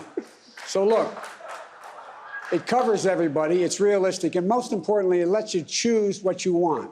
Here, you have 160 million people who negotiated their health care plans with their employer, like many of you have. You may or may not like it. If you don't like it, you can move into the public option that I propose in my plan. But if you like it, you shouldn't have Washington dictating to you. You cannot keep the plan you have. Thank you, Vice President Biden. Good night. Senator Sanders, 45 seconds to respond. Under Joe's plan, essentially, we retain the status quo. That's not true. No, It is that's exactly not right. true. Thank you. And by the way, Joe, under your plan, you asked me how we're going to pay for it. Under your plan, I'll tell you how we're paying for it right now. The average worker in America, their family makes $60,000 a year. That family is now paying $12,000 a year for health care, 20% of their income. Under Medicare for All, that family will be paying $1,200 a year because we're eliminating the profiteering of the drug companies and the insurance companies and ending this Byzantine and complex administration of thousands of separate health care plans. Senator Klobuchar, I'm going to come to you. My name was mentioned. Yes, I'm going to come to you, but 45 seconds. 45 seconds for Vice I'm the only guy President that's Biden. not interrupted here, all right? I'm going to interrupt now. It costs $30 trillion. Let's get that straight. $30 trillion over 10 years. Some say it costs $20 trillion. Some say it costs $40. The idea that you're going to be able to save that person making $60,000 a year on Medicare for All is absolutely preposterous. 16% of the American public is on Medicare now, and everybody has a tax taken out of their paycheck now. Tell me, you're going to add 84% more, and there's not going to be higher taxes? At least before he was honest about it. Oh, Joe. It's going to increase personal taxes. They're going to be... That's right. We are going to increase personal taxes. Okay. But we're eliminating premiums. We're eliminating co-payments. We're eliminating deductibles. We're eliminating all out-of-pocket expenses. And no family in America will spend more than $200 a year on prescription drugs. Senator Klobuchar. Our plan will save the average worker far more. Senator Klobuchar, we'd like to hear from you. Okay. Yes, Senator Klobuchar. Pay premiums or co-payments. Hey. It's the first time I did this. Okay, that's true. I'll say this. First of all, Bernie, I promise when I am your president, I will get our pharmaceutical bills done. And we have worked together on this time and time again, and I agree with you on that. But where I disagree is I just don't think anyone has a monopoly on bold ideas. I think you can be progressive and practical at the same time. That is why I favor a public option, which is a nonprofit option to bring the cost down. And yes, it does bring the cost down immediately for 13 million people, and then we'll expand coverage to 12 million people. But here's the political problem. This fight that you guys are having isn't real. Your fight, Bernie, is not with me or with Vice President Biden. It is with all those bunch of those new House members, not everyone by any means, that got elected in that last election in the Democratic Party. It is with the new governor, Democratic governor of Kentucky, that wants to build on Obamacare. And the way I look at it, if you want to if you want to cross a river over some troubled waters, you build a bridge. You don't blow one up. And I think that we should build on the Affordable Care Act. Thank you, Senator Klobuchar. Senator Warren, we would like to bring you in. She took my name in vain. Oh. She hurt my feelings. I am crushed. Can I respond? Never. My fight, 45 seconds, Senator Sanders. My fight, Amy, is not with the governor of Kentucky. My fight and all of our fights must be with the greed and corruption of the pharmaceutical industry, with the greed and corruption of the insurance industry. These guys last year made $100 billion in profit, and tens of millions of Americans cannot afford to go to a doctor tonight. The day has got to come, and Joe is not talking about it, Amy is not talking about it. The day has got to come, and I will bring that day about when we finally say to the drug companies and the insurance companies, the function of healthcare is to provide it for all of our people in a cost-effective way, not to make massive profits for the drug companies and the insurance companies. Thank you, Senator Warren. We'd like to bring you into this discussion. The same question to you that I posed to Senator Sanders. If Congress rejects a Medicare for All proposal, and you're the president, are there smaller, specific measures that you could pursue with bipartisan support to decrease costs and expand coverage? So this is about costs. It's about costs on middle-class families. Last year, 36 million Americans didn't have a prescription filled because they couldn't afford it. And those are people with health insurance as well. People who can't do the co-pays, people who can't do the deductibles, people who find out that the drug is not covered. So here's how I approach this. I want to do the most good I can for the most people as quickly as possible. On day one, I'm going to attack the prices on commonly used drugs like EpiPens and insulin and bring down those prices. The president can do that, I love saying this, all by herself. And I will do it. That's going to save families hundreds of millions of dollars. And then in the first 100 days, because I've found a way to pay for full health care coverage for everyone without raising taxes on middle-class families, I'm going to make available to people for a full health care coverage. For 135 million people, it'll be at no cost at all, and they can opt into that system. Thank you, Senator. For others, it will be at a low cost. We have got to start moving and move fast. We do have to move on. Okay. We can do that on 50 votes. Thank you, Senator. Judy. We are coming to the end of our time. There are a lot of hands up. We apologize for that. But in the spirit of the season, I'd like to ask each one of you, is there someone else among these candidates that you have two options. One, a candidate from whom you would ask forgiveness for something maybe that was said tonight or another time, or a candidate to whom you would like to give a gift. And I'm going to start with you, Mr. Yang. Wow. Thank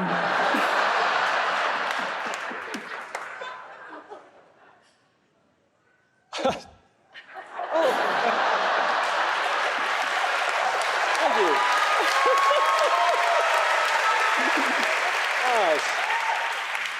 We could do a labor action and just all go on strike on this one, Andrew. I don't think I have much to ask forgiveness for. You all can correct me on this. In terms of a gift, Elizabeth has done me the honor of starting to read my book. Yes. I would love to give each of you a copy of my book. It's about how we're going through the greatest economic transformation in our country's history, the fourth industrial revolution. It is grinding up our communities. And DC is out to lunch on this. Our media organizations are not covering it adequately. I wrote a book on it. And if you like data, this book is for you. This goes for the people at home, too, if you like data and books. Mayor Buttigieg ask forgiveness or give a gift? First of all, I love data and books, so I think we should all be excited about this. And come to think of it, I should probably send my book around more, too. Look, your publisher will thank you. I think all of us want the same thing at the end of the day. We know what a gift it would be to the future and to the country for literally anybody up here to become president of the United States compared to what we've got. And we got to remember, I don't know how many now, we're up to 25-something have run for president in the Democratic Party. The moment we've got a nominee, the 24 who aren't that nominee are going to have to rally around the one who does. Let's make sure there's not too much to ask for forgiveness for by the time that day comes.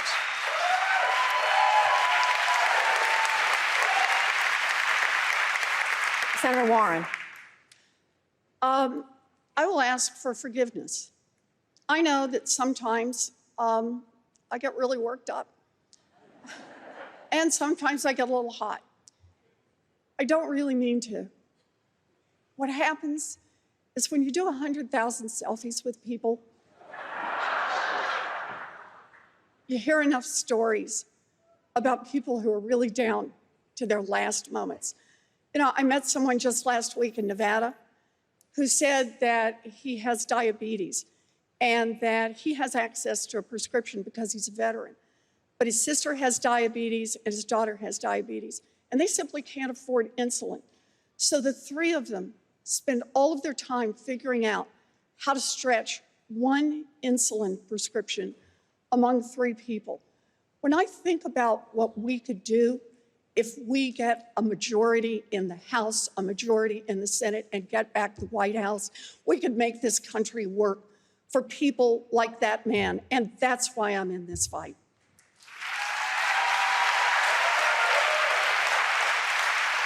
Vice President Biden. I think everyone up here in this stage and those who are not on the stage who've run, we owe them because they're all pushing for the same exact thing. You're not the only one that does selfies, Senator. I've done thousands of them, thousands of them. And the crew that follows me can tell you, there's not one line I go through that I don't have at least a half a dozen people come up and hug me and say, can you help me? I just lost my daughter 10 days ago. Can you help me? Tell me I'm going to be okay. Can you help me? I just lost, and they go and lay out their problems. My wife and I have a call list of somewhere between 20 and 100 people that we call at least every week or every month to tell them I'm here. I give them my private phone number. They keep in touch with me. The little kid who says, I can't talk. What do I do? I have scores of these young women and men who I keep in contact with. And the reason I would give everyone here a gift is they want to do something like I do of making their lives better, because there's a lot of people who are hurting very, very, very badly. Senators. Senator Sanders, forgiveness or a gift? Well, I can give out any one of 4 books that I wrote. But I think the gift that all of us need to give to the American people is a very, very different vision of the reality of the Trump administration. And the vision that we need to bring forth is to create a government and a nation based on love and compassion, not greed and hatred. So we are ready to invite Elise Estrada, the director of SRL, who's going to introduce our fabulous panel. Let's give it up for a round of applause again. Yay, Elise.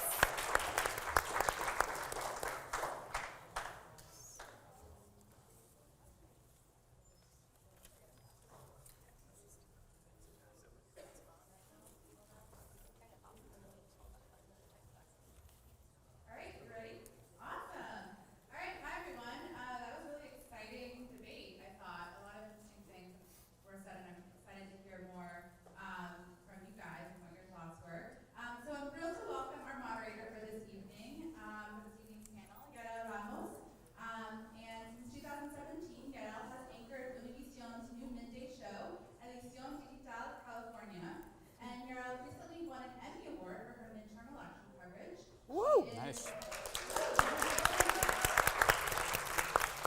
She is Mexican-American, defines herself as a quintessential first-generation Latina millennial, and believes education is the primary tool to empower oneself.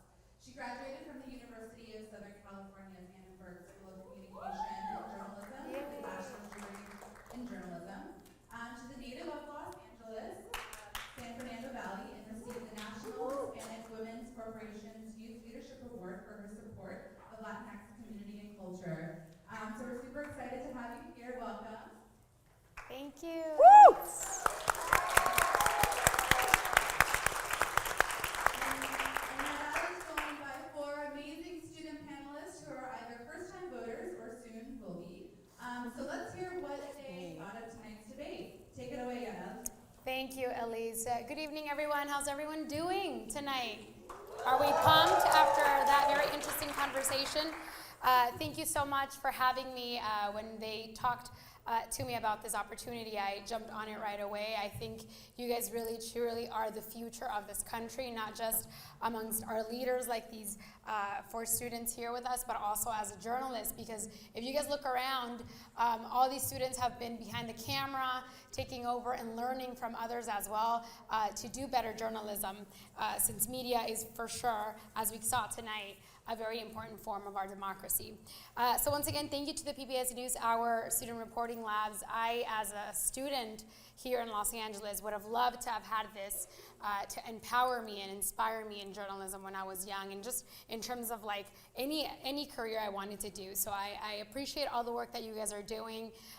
It's very admirable. I hope you guys take advantage of just being here and learning from each other and making these connections, and then being able to have these conversations with your friends and with your family. Yes, so we're obviously very exciting about the upcoming election, a big year next year, census 2020, presidential elections 2020, and of course, Univision, we've been covering them, since the midterms last year. So something that we do every day and that we have to talk about every day, that is obviously very important. And I'm just really excited to talk to you guys, to hear from you. I just loved also everything that you guys were saying right now, things that were in address. So we will have time at the end when we give the mic to you, and you guys will be able to ask some questions. But first of all, we would love to get to know you, who you are, what school you go to, and where you live. John, we start off with you. Hi, I'm John Polk. I'm a senior. I go to West Ranch High School. I'm 18. I will be voting for the first time in this upcoming election. Awesome. And I'm a part of West Ranch TV. It's our student news kind of daily show that we do. So I write the scripts. I kind of make sure that everything flows. I, cover the stories, things along that nature. Great. There you go, Mike. Hello. Hi, I am Julia Escobar. I am 16 years old. I will not be able to vote in the upcoming election because I will be 17, but still excited to be here, still excited to talk to all of you guys and to engage with all of you. I'm the editor-in-chief of my school's newspaper. I go to Venice High School. Yeah. We got a lot of Venice High School students. Yeah, we have a whole little group over there. Yeah, I was just, SRO has, oh my goodness. Our student reporting hub is really small at Venice because it started in May, and we had someone who was a senior who wanted to be a producer, so she's the person that led all of us. So we're kind of not dying off, but like it's a lot smaller, but we are making a video, and I'm super excited to be a part of that. Great, thank you. Josh. Hi, my name is Joshua Rush.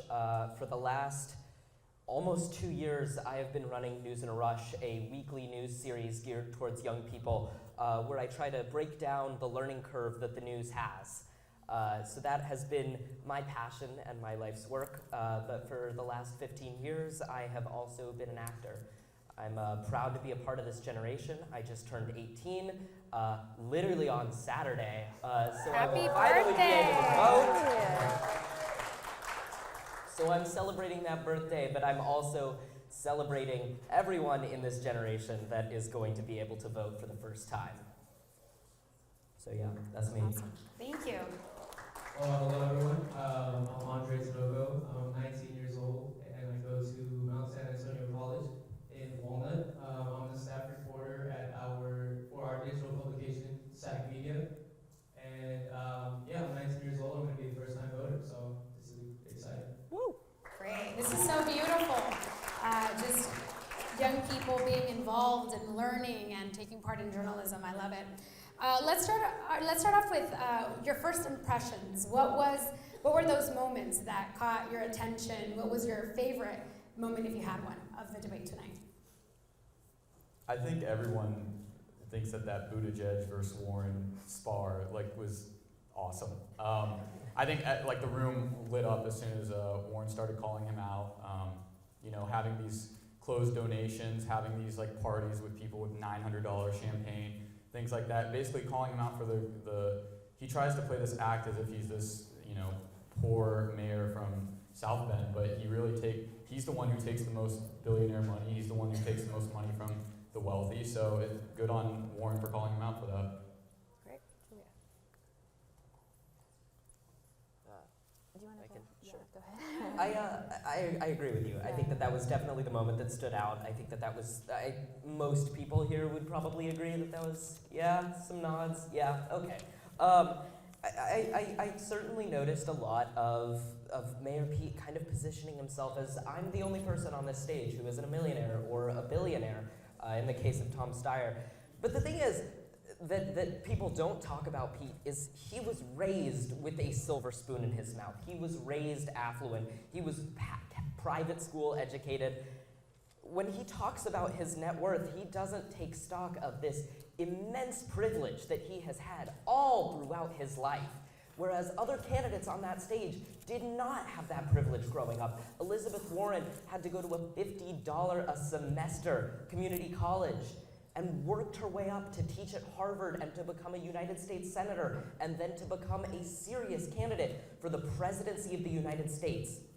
Mayor Pete has really failed upward for most of his life. That's it. Thank you. Anybody else? Anybody else would like to add to that?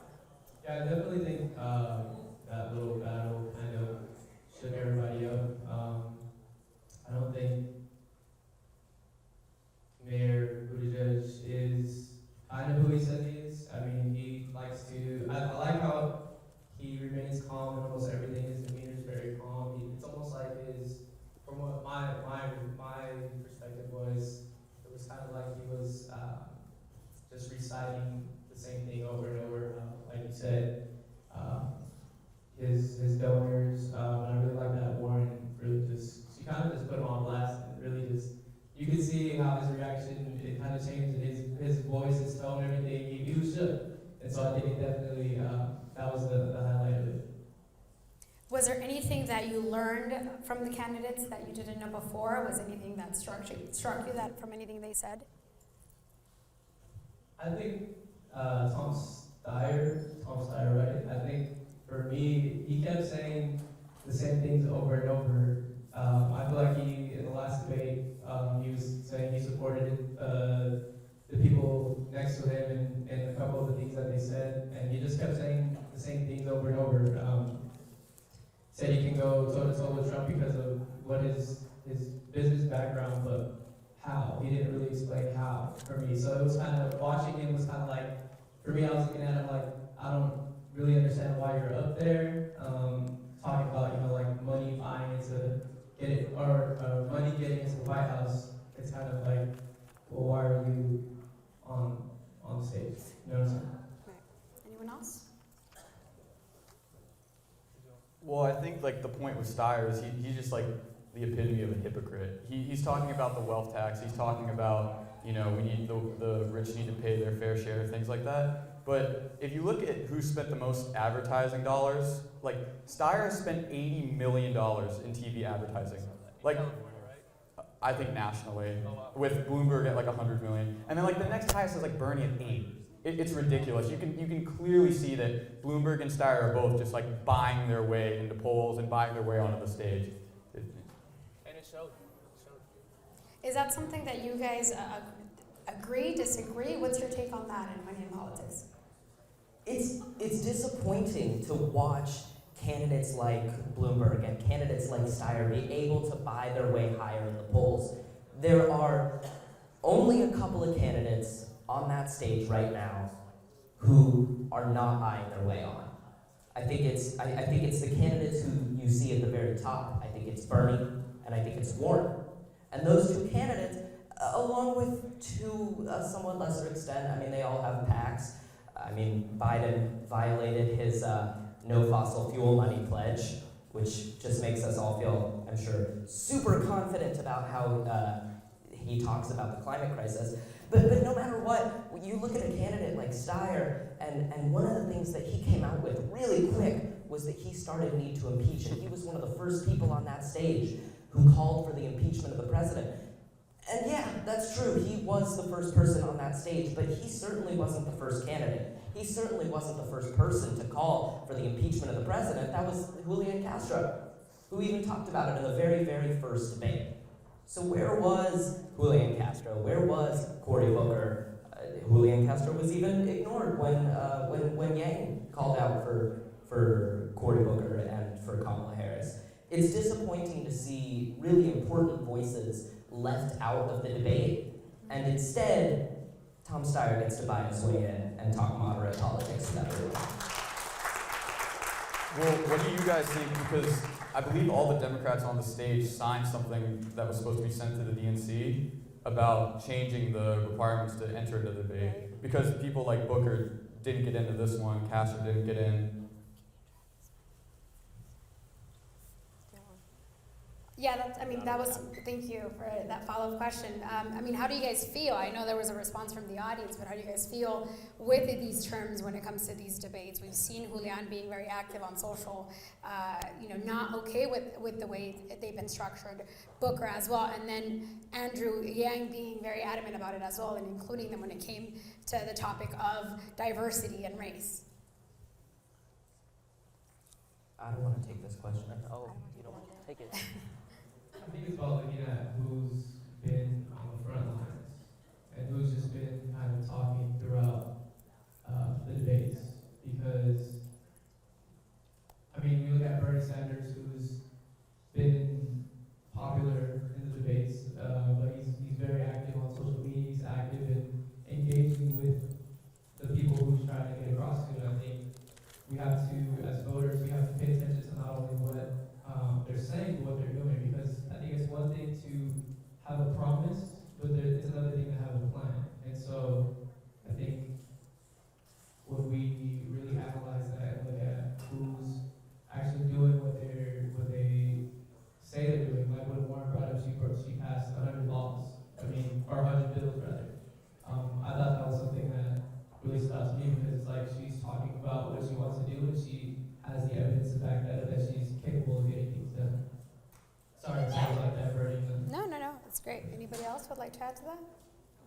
No, I just agree with you, Andre. I think social media is a big, how they get their message out there is huge. I mean, you can see it in Andrew Yang just surging, just simply because of that. Like, he has a lot of grassroots support and a lot of support just because he's so interactive with his kind of following. And Andrew Yang at the beginning talked about just these topics that have misled the idea of President Trump being in office, racism, xenophobia, all these ideas that they always blame the president. I think that was like a very opening statement. Everybody was tweeting about it. Everybody was commenting about it. How did you feel about that? I think he's spot on. I think if the Democrats try to run on a platform of Trump is racist and misogynistic, and Trump is just he represents everything. He's just trying to bring about white supremacy. If they try to run on that again, they're gonna lose. You can't. It just isolates all of his supporters. When you do that, all they want to do is prove you wrong and vote for him again. They need ideas. I mean, I will say it's worth saying, because it's true, that Donald Trump is a racist. It's worth saying that he's xenophobic. It's worth saying that he is the worst president in recent memory. It should be said because it's true. But at the same time, when we come out here and we say that, but we're not addressing the real problems that real Americans face, yeah, of course we're not going to win anyone over. Of course nobody is going to simply vote for our candidate because we're saying the other one sucks. Back it up. Back it up with policy that really affects real Americans. Back it up with the policy in medicine. How am I going to afford my medicine? It doesn't make a difference if the president is racist, if the alternative isn't telling me anything about how I'm going to be able to pay for my chemotherapy. Julia, do you feel there were any candidates that did a good job connecting to viewers? Sorry.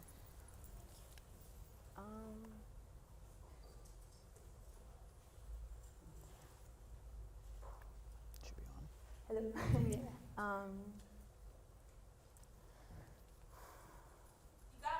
Oh my God.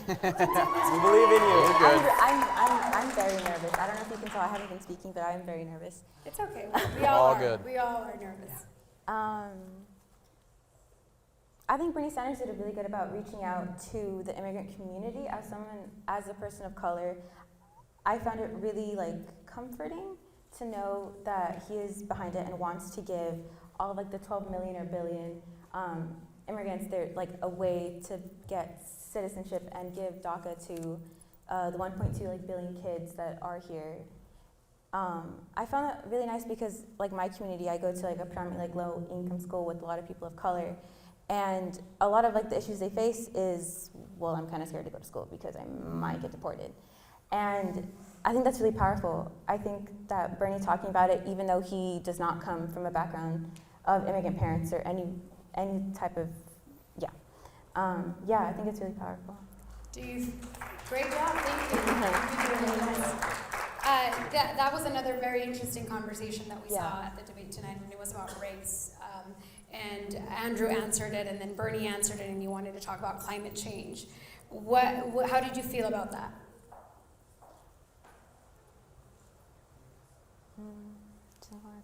Yeah, anybody can answer this. I'm white, I don't want to start. As far as like the race thing, I think it's always been an issue. It's more of a sensitive topic for candidates to talk about. But I don't really want to get like too into it just because I don't really have strong like feelings towards it. But I really liked how they mainly addressed climate change and how, because that's something that, I mean, I think about as a 19-year-old, you know, do I want to have a family? Am I going to be able to raise a family? Are we going to have a sustainable planet? Like, those are the things that I think about. And so when we have candidates talking about that and having conversations on how to resolve that and how we're going to fix that, I think it's very important. Like, it's a very important conversation to have. You think they didn't talk enough, or they should have, or they talked too much about climate change? I think they talked about it enough. They just didn't. I don't know. I mean, I feel like it was touched on, but maybe it could have gone a little bit deeper. Maybe. I will say it was great to see the issue of reparations brought up in the debate. I think that that's an important issue that we should be able to see every candidate's views on. But the issues that are affecting Black people, Indigenous people, people of color right now, issues like policing, issues like housing, were not broached at all, not once in this debate. So I would love to see a discussion between these candidates about demilitarizing our police. I would love to see a discussion between these candidates about making our police forces not racist. It's been disappointing not to see it. So John, go ahead. As kind of we continue through this process and through this primary and everything, it's great to see the issue of climate justice and justice for all people being brought up as an issue of race as well. Because the first people to be affected by climate change are not going to be the people living on Park Avenue in Manhattan. It's going to be the people in the global south who are already being affected by it, by these massive floods in Bangladesh, fires. The effects of climate change are being felt right now in Somalia, and we're talking about it like it's an issue for the future. Just because it's an issue for the future for those of us who live on Venice Boulevard in LA does not mean it's an issue for the future for everyone in this country and everyone on the planet. It's an issue for right now. And it's an issue that's not affecting white people first. It's not affecting affluent people first. It's one that's affecting people of color first, Indigenous people first. And Indigenous people and people of color, and I realize the irony in me sitting here and talking about this as a white guy, as an affluent guy. But it's important that we center everyone's views. But it's really important that we center the people who are being affected by this first. Those are Indigenous people and people of color.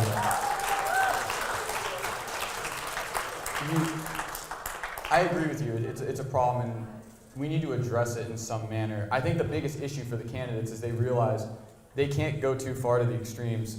One of the moderators asked Joe Biden a question: would you be able to, work with climate change in order to, if you had to cut thousands to hundreds of thousands of blue-collar jobs?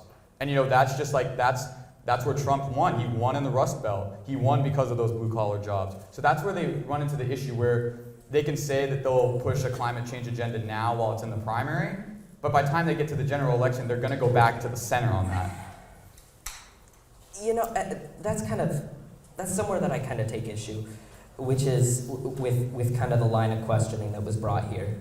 Because when we level with what the actual policies are, that a lot of these candidates, like Bernie and Warren, who are bringing climate change to the very, very center, a lot of them include an equitable transition for people who are working in fossil fuel communities. But that's not being talked about because that's not the question that's coming up. The question that comes up all the time is, are you going to raise taxes?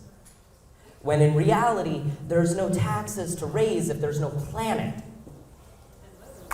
So when we come in and we have questions like about the wealth tax that Elizabeth Warren is proposing that's going to be used to fund medical coverage and is going to be used to cover these climate change expenses, when they come in on it, the first question that was asked is, how's it going to affect union members? And it's about the worries of union members, when in reality that ignores the fact that if we tax the rich and we use those taxes to fund public programs like those proposed by these progressive candidates, in the end, that's going to help union members, not hurt them.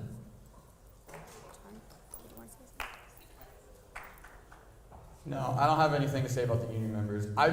When it comes to climate change, I just think it's telling when something like the Green New Deal, for instance, that AOC brings up, they send it to a vote and everyone votes president. No one wants to vote on it. And why is that? Because you either believe in it and you will vote yes, but why wouldn't they do that? It's because they know that people will look at their voting records, see that they voted for that, see that they voted for a bill that would have banned planes within 10 years.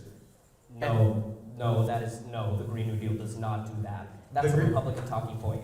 The Green New Deal does not ban airplanes. No, it does not ban airplanes. What does the Green New Deal do? The Green New Deal is a non-binding resolution, we should just say. So why did no one vote on it? Why did everyone vote president? They knew that it would kill their political career. Talking points are strong. They knew it would kill their political career. Fall into the Fox News hole. I'm sorry. No, if they knew that it was politically savvy to vote for it, they would have done it. They didn't. They knew that they would lose Republican voters immediately. It was politically savvy to run Hillary Clinton in 2016, and she lost. We've tried a moderate candidate, and it hasn't worked. Sorry. Let's not move away from the debate, guys. From tonight's debate. Interesting points when it comes to climate change. Julia, I know you wanted to say something, or? I think I wanted to say something about the first question you asked. How are the candidates getting like younger people's attentions? And I think something that they didn't talk about was Bernie did talk about how like he encouraged like people to vote. Like it's the younger generation, it's Gen Z that's going to be voting in this upcoming election. But something he didn't talk about was how like the incarcerated don't have like the ability to vote, or in some states. I know there are a couple of states that when you are incarcerated you cannot vote, but once you get out you can. Right. But people that are on parole or on probation, they don't have the opportunity to vote. Even some states, once you've been incarcerated, even when you're out, when you're off parole, when you're off of probation, you're not able to vote, and that's sad because you've done your time, you've done your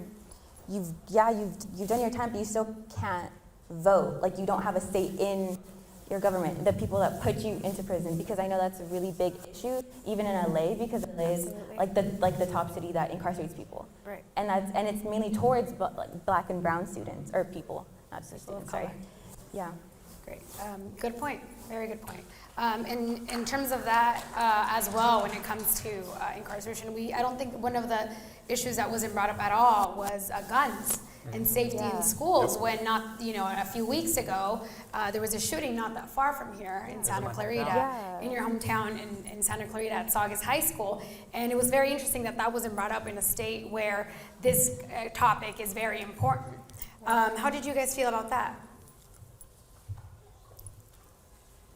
I mean, it was surprising.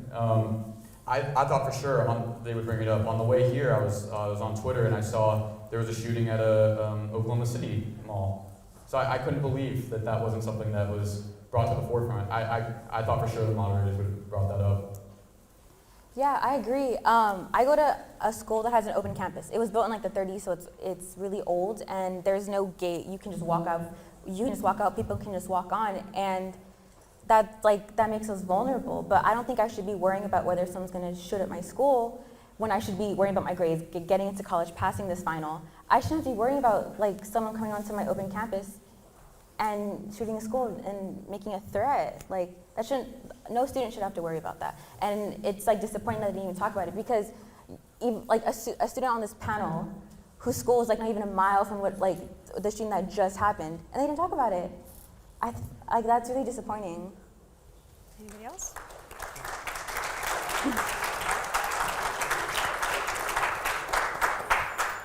So, and actually, I'd like to see from the crowd. Last night, there was a shooting. 4 people died in the South Park Mall in San Antonio. Can I just see a show of hands if anybody had heard of that? No one? You heard of it. So one person in this room with 100, maybe a little bit more than 100 people in it, had heard of this shooting where 4 people died. I was at the South Park Mall not more than a month ago. I was there. It could have been me. How many times have I been in a place where I could have been the victim of gun violence? How many people in this room, now in comparison to that one person who knew about this shooting last night, how many of you know someone who has been personally affected by gun violence? Yeah, there's a lot more hands. That's a problem. Why are we not talking about this massive, massive issue on a debate stage with the candidates who are trying to lead us through it? It's disappointing to not see that brought up. It was brought up in a passing comment once. But where is the conversation about the South Park Mall? Where is the conversation about Oklahoma City, about Santa Clarita? And why also is this issue only brought up when it's politically convenient? Gun violence is an issue that plagues our entire country. It doesn't plague it uniformly. It affects people of color, communities of color. It affects them first. We have to be able to protect everyone, no matter where they are from. And I'm not going to talk policy. I'm not allowed to talk policy. Yeah, I agree. Just adding to that as well, as a student, it's scary, but also for our educators. They have to worry about keeping us safe now. Before it was just getting us engaged in the classroom. Before it was just keeping us in a learning environment. Now there's training on active shooters. There's training on where to hide, where not to hide. And I think it should have been a more talked about topic, especially given we are in LA, and this is, yes, we just had a shooting a few weeks ago, and I think it's scary because, yeah, we go to school not to worry about getting shot, getting killed, dropping our little brothers, our little sisters off. Are we going to see them when we get home? Are we going to see them after school? That's something that, I mean, we have to really look at and think about, like, is it a gun thing? Is it mental health? It should be something that should be talked about more. And I feel like today it definitely, for me, I was a little disappointed because I wanted to hear more about that. Yes. Thank you, Andre. We're about to close it up with some questions, second to last. Who do you think was the strongest candidate tonight? I think Elizabeth Warren, again, calling out corruption, calling out Mayor Pete for all the money he takes, very strong. I'd also put Bernie in there. He called out Biden and Buttigieg, and then Yang started off really strong as well. Julia? I agree. I think Bernie was amazing in engaging the younger audience and just talking about things, just like reinforcing ideas that he had already said. And also Elizabeth Warren, I wasn't super tied to her, but I think it's really great that we have a woman front runner, and I think people really like her, and people are actually thinking about voting for her. I think for me, I don't know, it's more of a tie between Yang and Warren, because I think Yang is getting more and more comfortable on that stage. And Yes, he is. When he first started out and he introduced that $1,000 freedom, what is it, freedom dividend. Freedom dividend, it was like, oh, this guy's crazy. And then now seeing him on this stage, on this platform, he's talking about real things and he's addressing real things. but also Warren, I think she showed out today, and she really, she showed out. Josh? I agree. Warren definitely showed up. Bernie definitely showed up. And in that exchange with Pete, I think Warren absolutely showed how she would be able to handle a debate stage with Trump, because they were going back and forth really fast, really hard. And that is something that Donald Trump is known to do, and he can do. And that's something that is incredibly important to watch. Awesome, guys. Really fast, last one.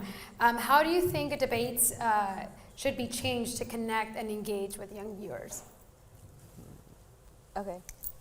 I know this is something that can't be changed, but the fact that the debates are more than 2 hours, it's just hard for someone to, or hard for kids to like understand it. And also if you don't have a lot of background to what they are saying, at least like this far into the debates, it's hard to understand what they're saying. It's hard to understand like the policies that they're reaching to. It's hard to understand because you're getting so much information all at once, and it's hard to process. Like especially for like, well, I guess just for me, I just have a hard time processing things when people are just speaking. So I don't know what they can actually do to change that, because I know like they kind of should be able to like say what I have to say, and it doesn't really matter how, I mean, it doesn't matter how long it takes, but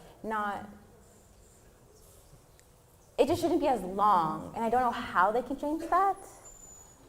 Yeah, or like there should be like a recap at the end of like the top highlights. I know like podcasts are a great way of doing that, but. Yeah, podcasts really change everything, to be honest. Yeah, they really do. The fact that that these candidates have 75 seconds to get in a quick soundbite and distill their entire platform into this quick little digestible thing. Like Bernie Sanders to me has always just seemed like a crazed, like, oh, what is he proposing here? And then he goes on the Joe Rogan podcast for 2.5 hours. Oh, yeah. And his ideas just sound like, like he can actually articulate them. Like he has the oxygen to just like speak. Yeah. So I don't know how that translates into a debate where you have 7 candidates. Like, we'd be here for 10 hours. But certainly, giving the candidates more room where they don't have to try to fit their entire platform into one soundbite that will get retweets. Like I think that's the biggest problem. Yeah, I completely agree. I think it's more diving into the key things that affect us the most. Like when Yang brought up depression, and I think that really hit home because so many of us are dealing with a numerous amount of things, whether it's our situations at home, even with school. I mean, I just finished finals, and that was like the worst, stress ever. But like you know what I'm saying? Like I think talking more about things that hit home for us. Not that the topics that they talk about and debate on aren't as important, because they're all very critical. But I think, talking about, I know I'm going like on and on, but just talking about things that hit home for us and what we truly care about. I think that's what will get us more engaged. Thank you, Andre. I think one thing that I have said from the very beginning, and I said it a lot when I was creating News in a Rush, is that young people, and people in general, but I don't know, I feel special, and I like to make myself feel special, and I'm a young person, and I feel like young people have got an incredible sense of morality and an incredible sense of values that come through. I know it when I talk to my peers, when I talk to the people who I have met in this room. I know it, and I've experienced it. So when a candidate comes out and they immediately feel disingenuous, or when a candidate comes out and it immediately feels, I'm just trying to get my soundbite in. I'm just trying to get my pre-planned thing. Oh, I've already got the t-shirts made for this. It's not authentic. It's not authentic. And I want candidates to be given the opportunity to, like you said, have more time to share their views and actually be authentic with their views, because young people will follow where the policies are. But if we're not given the opportunity to see what those policies are, how are we supposed to decide who to vote for? Thank you, Josh. Thank you so much to our fabulous students today. A question from social. How can students, like students on the panel who are involved in media classes at their schools, use their influence to promote youth voices? Anyone? You have an Instagram where you do this. Why don't you? I know you. Yeah. I'm trying to not suck up all the air. So I have a tendency Go, to Josh, do that. you're good. I think elevating as many voices as possible is something that's so crucial. And the four of us can sit up here as much as we want, but there are super valuable voices from the other 100 people in this room who have got things to share, who have got things to say, and they should be listened to. So whether it's including people on social media and elevating the voices that aren't just blue check marks, you know, I want to see candidates, but I also want to see young people elevating each other and making each other the voices. It's great to see a young leader like Greta Thunberg in the climate strike movement. And it's incredible to see that. But what's also been amazing to see is the way that she has tried to use her voice. And of course, the media tries to paint it like it's just her, but she tries to use her voice, and there are these incredible other youth leaders who are leading in the climate movement. I want to see those voices elevated, and I want to see us as young people who are this huge voting bloc. Y'all know we're like, wait, hold up. It's like 10%. Yeah. We're 10%, but along with millennials, we're going to make up 37% of the 2020 electorate. We got to go out there. We all have to register to vote. I hope y'all are all registered if you're 18. Or pre-registered. I'm registered. I'm there. Yeah. But I hope we can all go out there and start elevating the voices of our fellow young people. And that we can all start elevating the opinions of our fellow young people. Because that's how we make our voice heard. We might be 37% of the electorate. Our Gen Z itself might be 1 in 10 voters. But we can make ourselves sound like 10 million. If we continue to elevate ourselves and support each other. Yeah, I think it's just be true to you and tell your story, because as you know, when trying to engage in your audience, you're not gonna gain a following, or no one's gonna listen to you if you're just talking, if you're not being authentic. And I think that's a huge part of being a voice, being authentic, saying what you've been through, what you've experienced, and how you want to use those negative or positive experiences for the better, or for what you believe in. I think just being real in who you are and following what you believe in is so critical, and I think that's a huge part of it. Great. Julia, are you guys? I'm fine. Well, great points, you guys. Thank you so much. And I think that's all the time we have now. We even went over our time. Sorry. Thank you once again, John, Julia, Josh, Andre, for being here. Give them another big round of applause, please. They were amazing. I know there was a lot of other topics you wanted to bring up, but we only had 30 minutes. Thank you for being here tonight. It was lovely to host this, to moderate this panel with you. You guys are amazing. You guys are doing amazing things. Thank you. Keep doing all these amazing things, and make sure that you continue to elevate all these voices, and that we all here do that work as well. As we learned earlier, this is the first of several youth media events that Student Reporting Labs will present throughout 2020 through the election and beyond. So be sure to follow SRL on social and encourage others to participate. Thank you for being here once again, and stay connected to SRL and PBS News Hour. Thank you, Elisa. Thank you for inviting me, and have a good evening. Thank you. Thank you.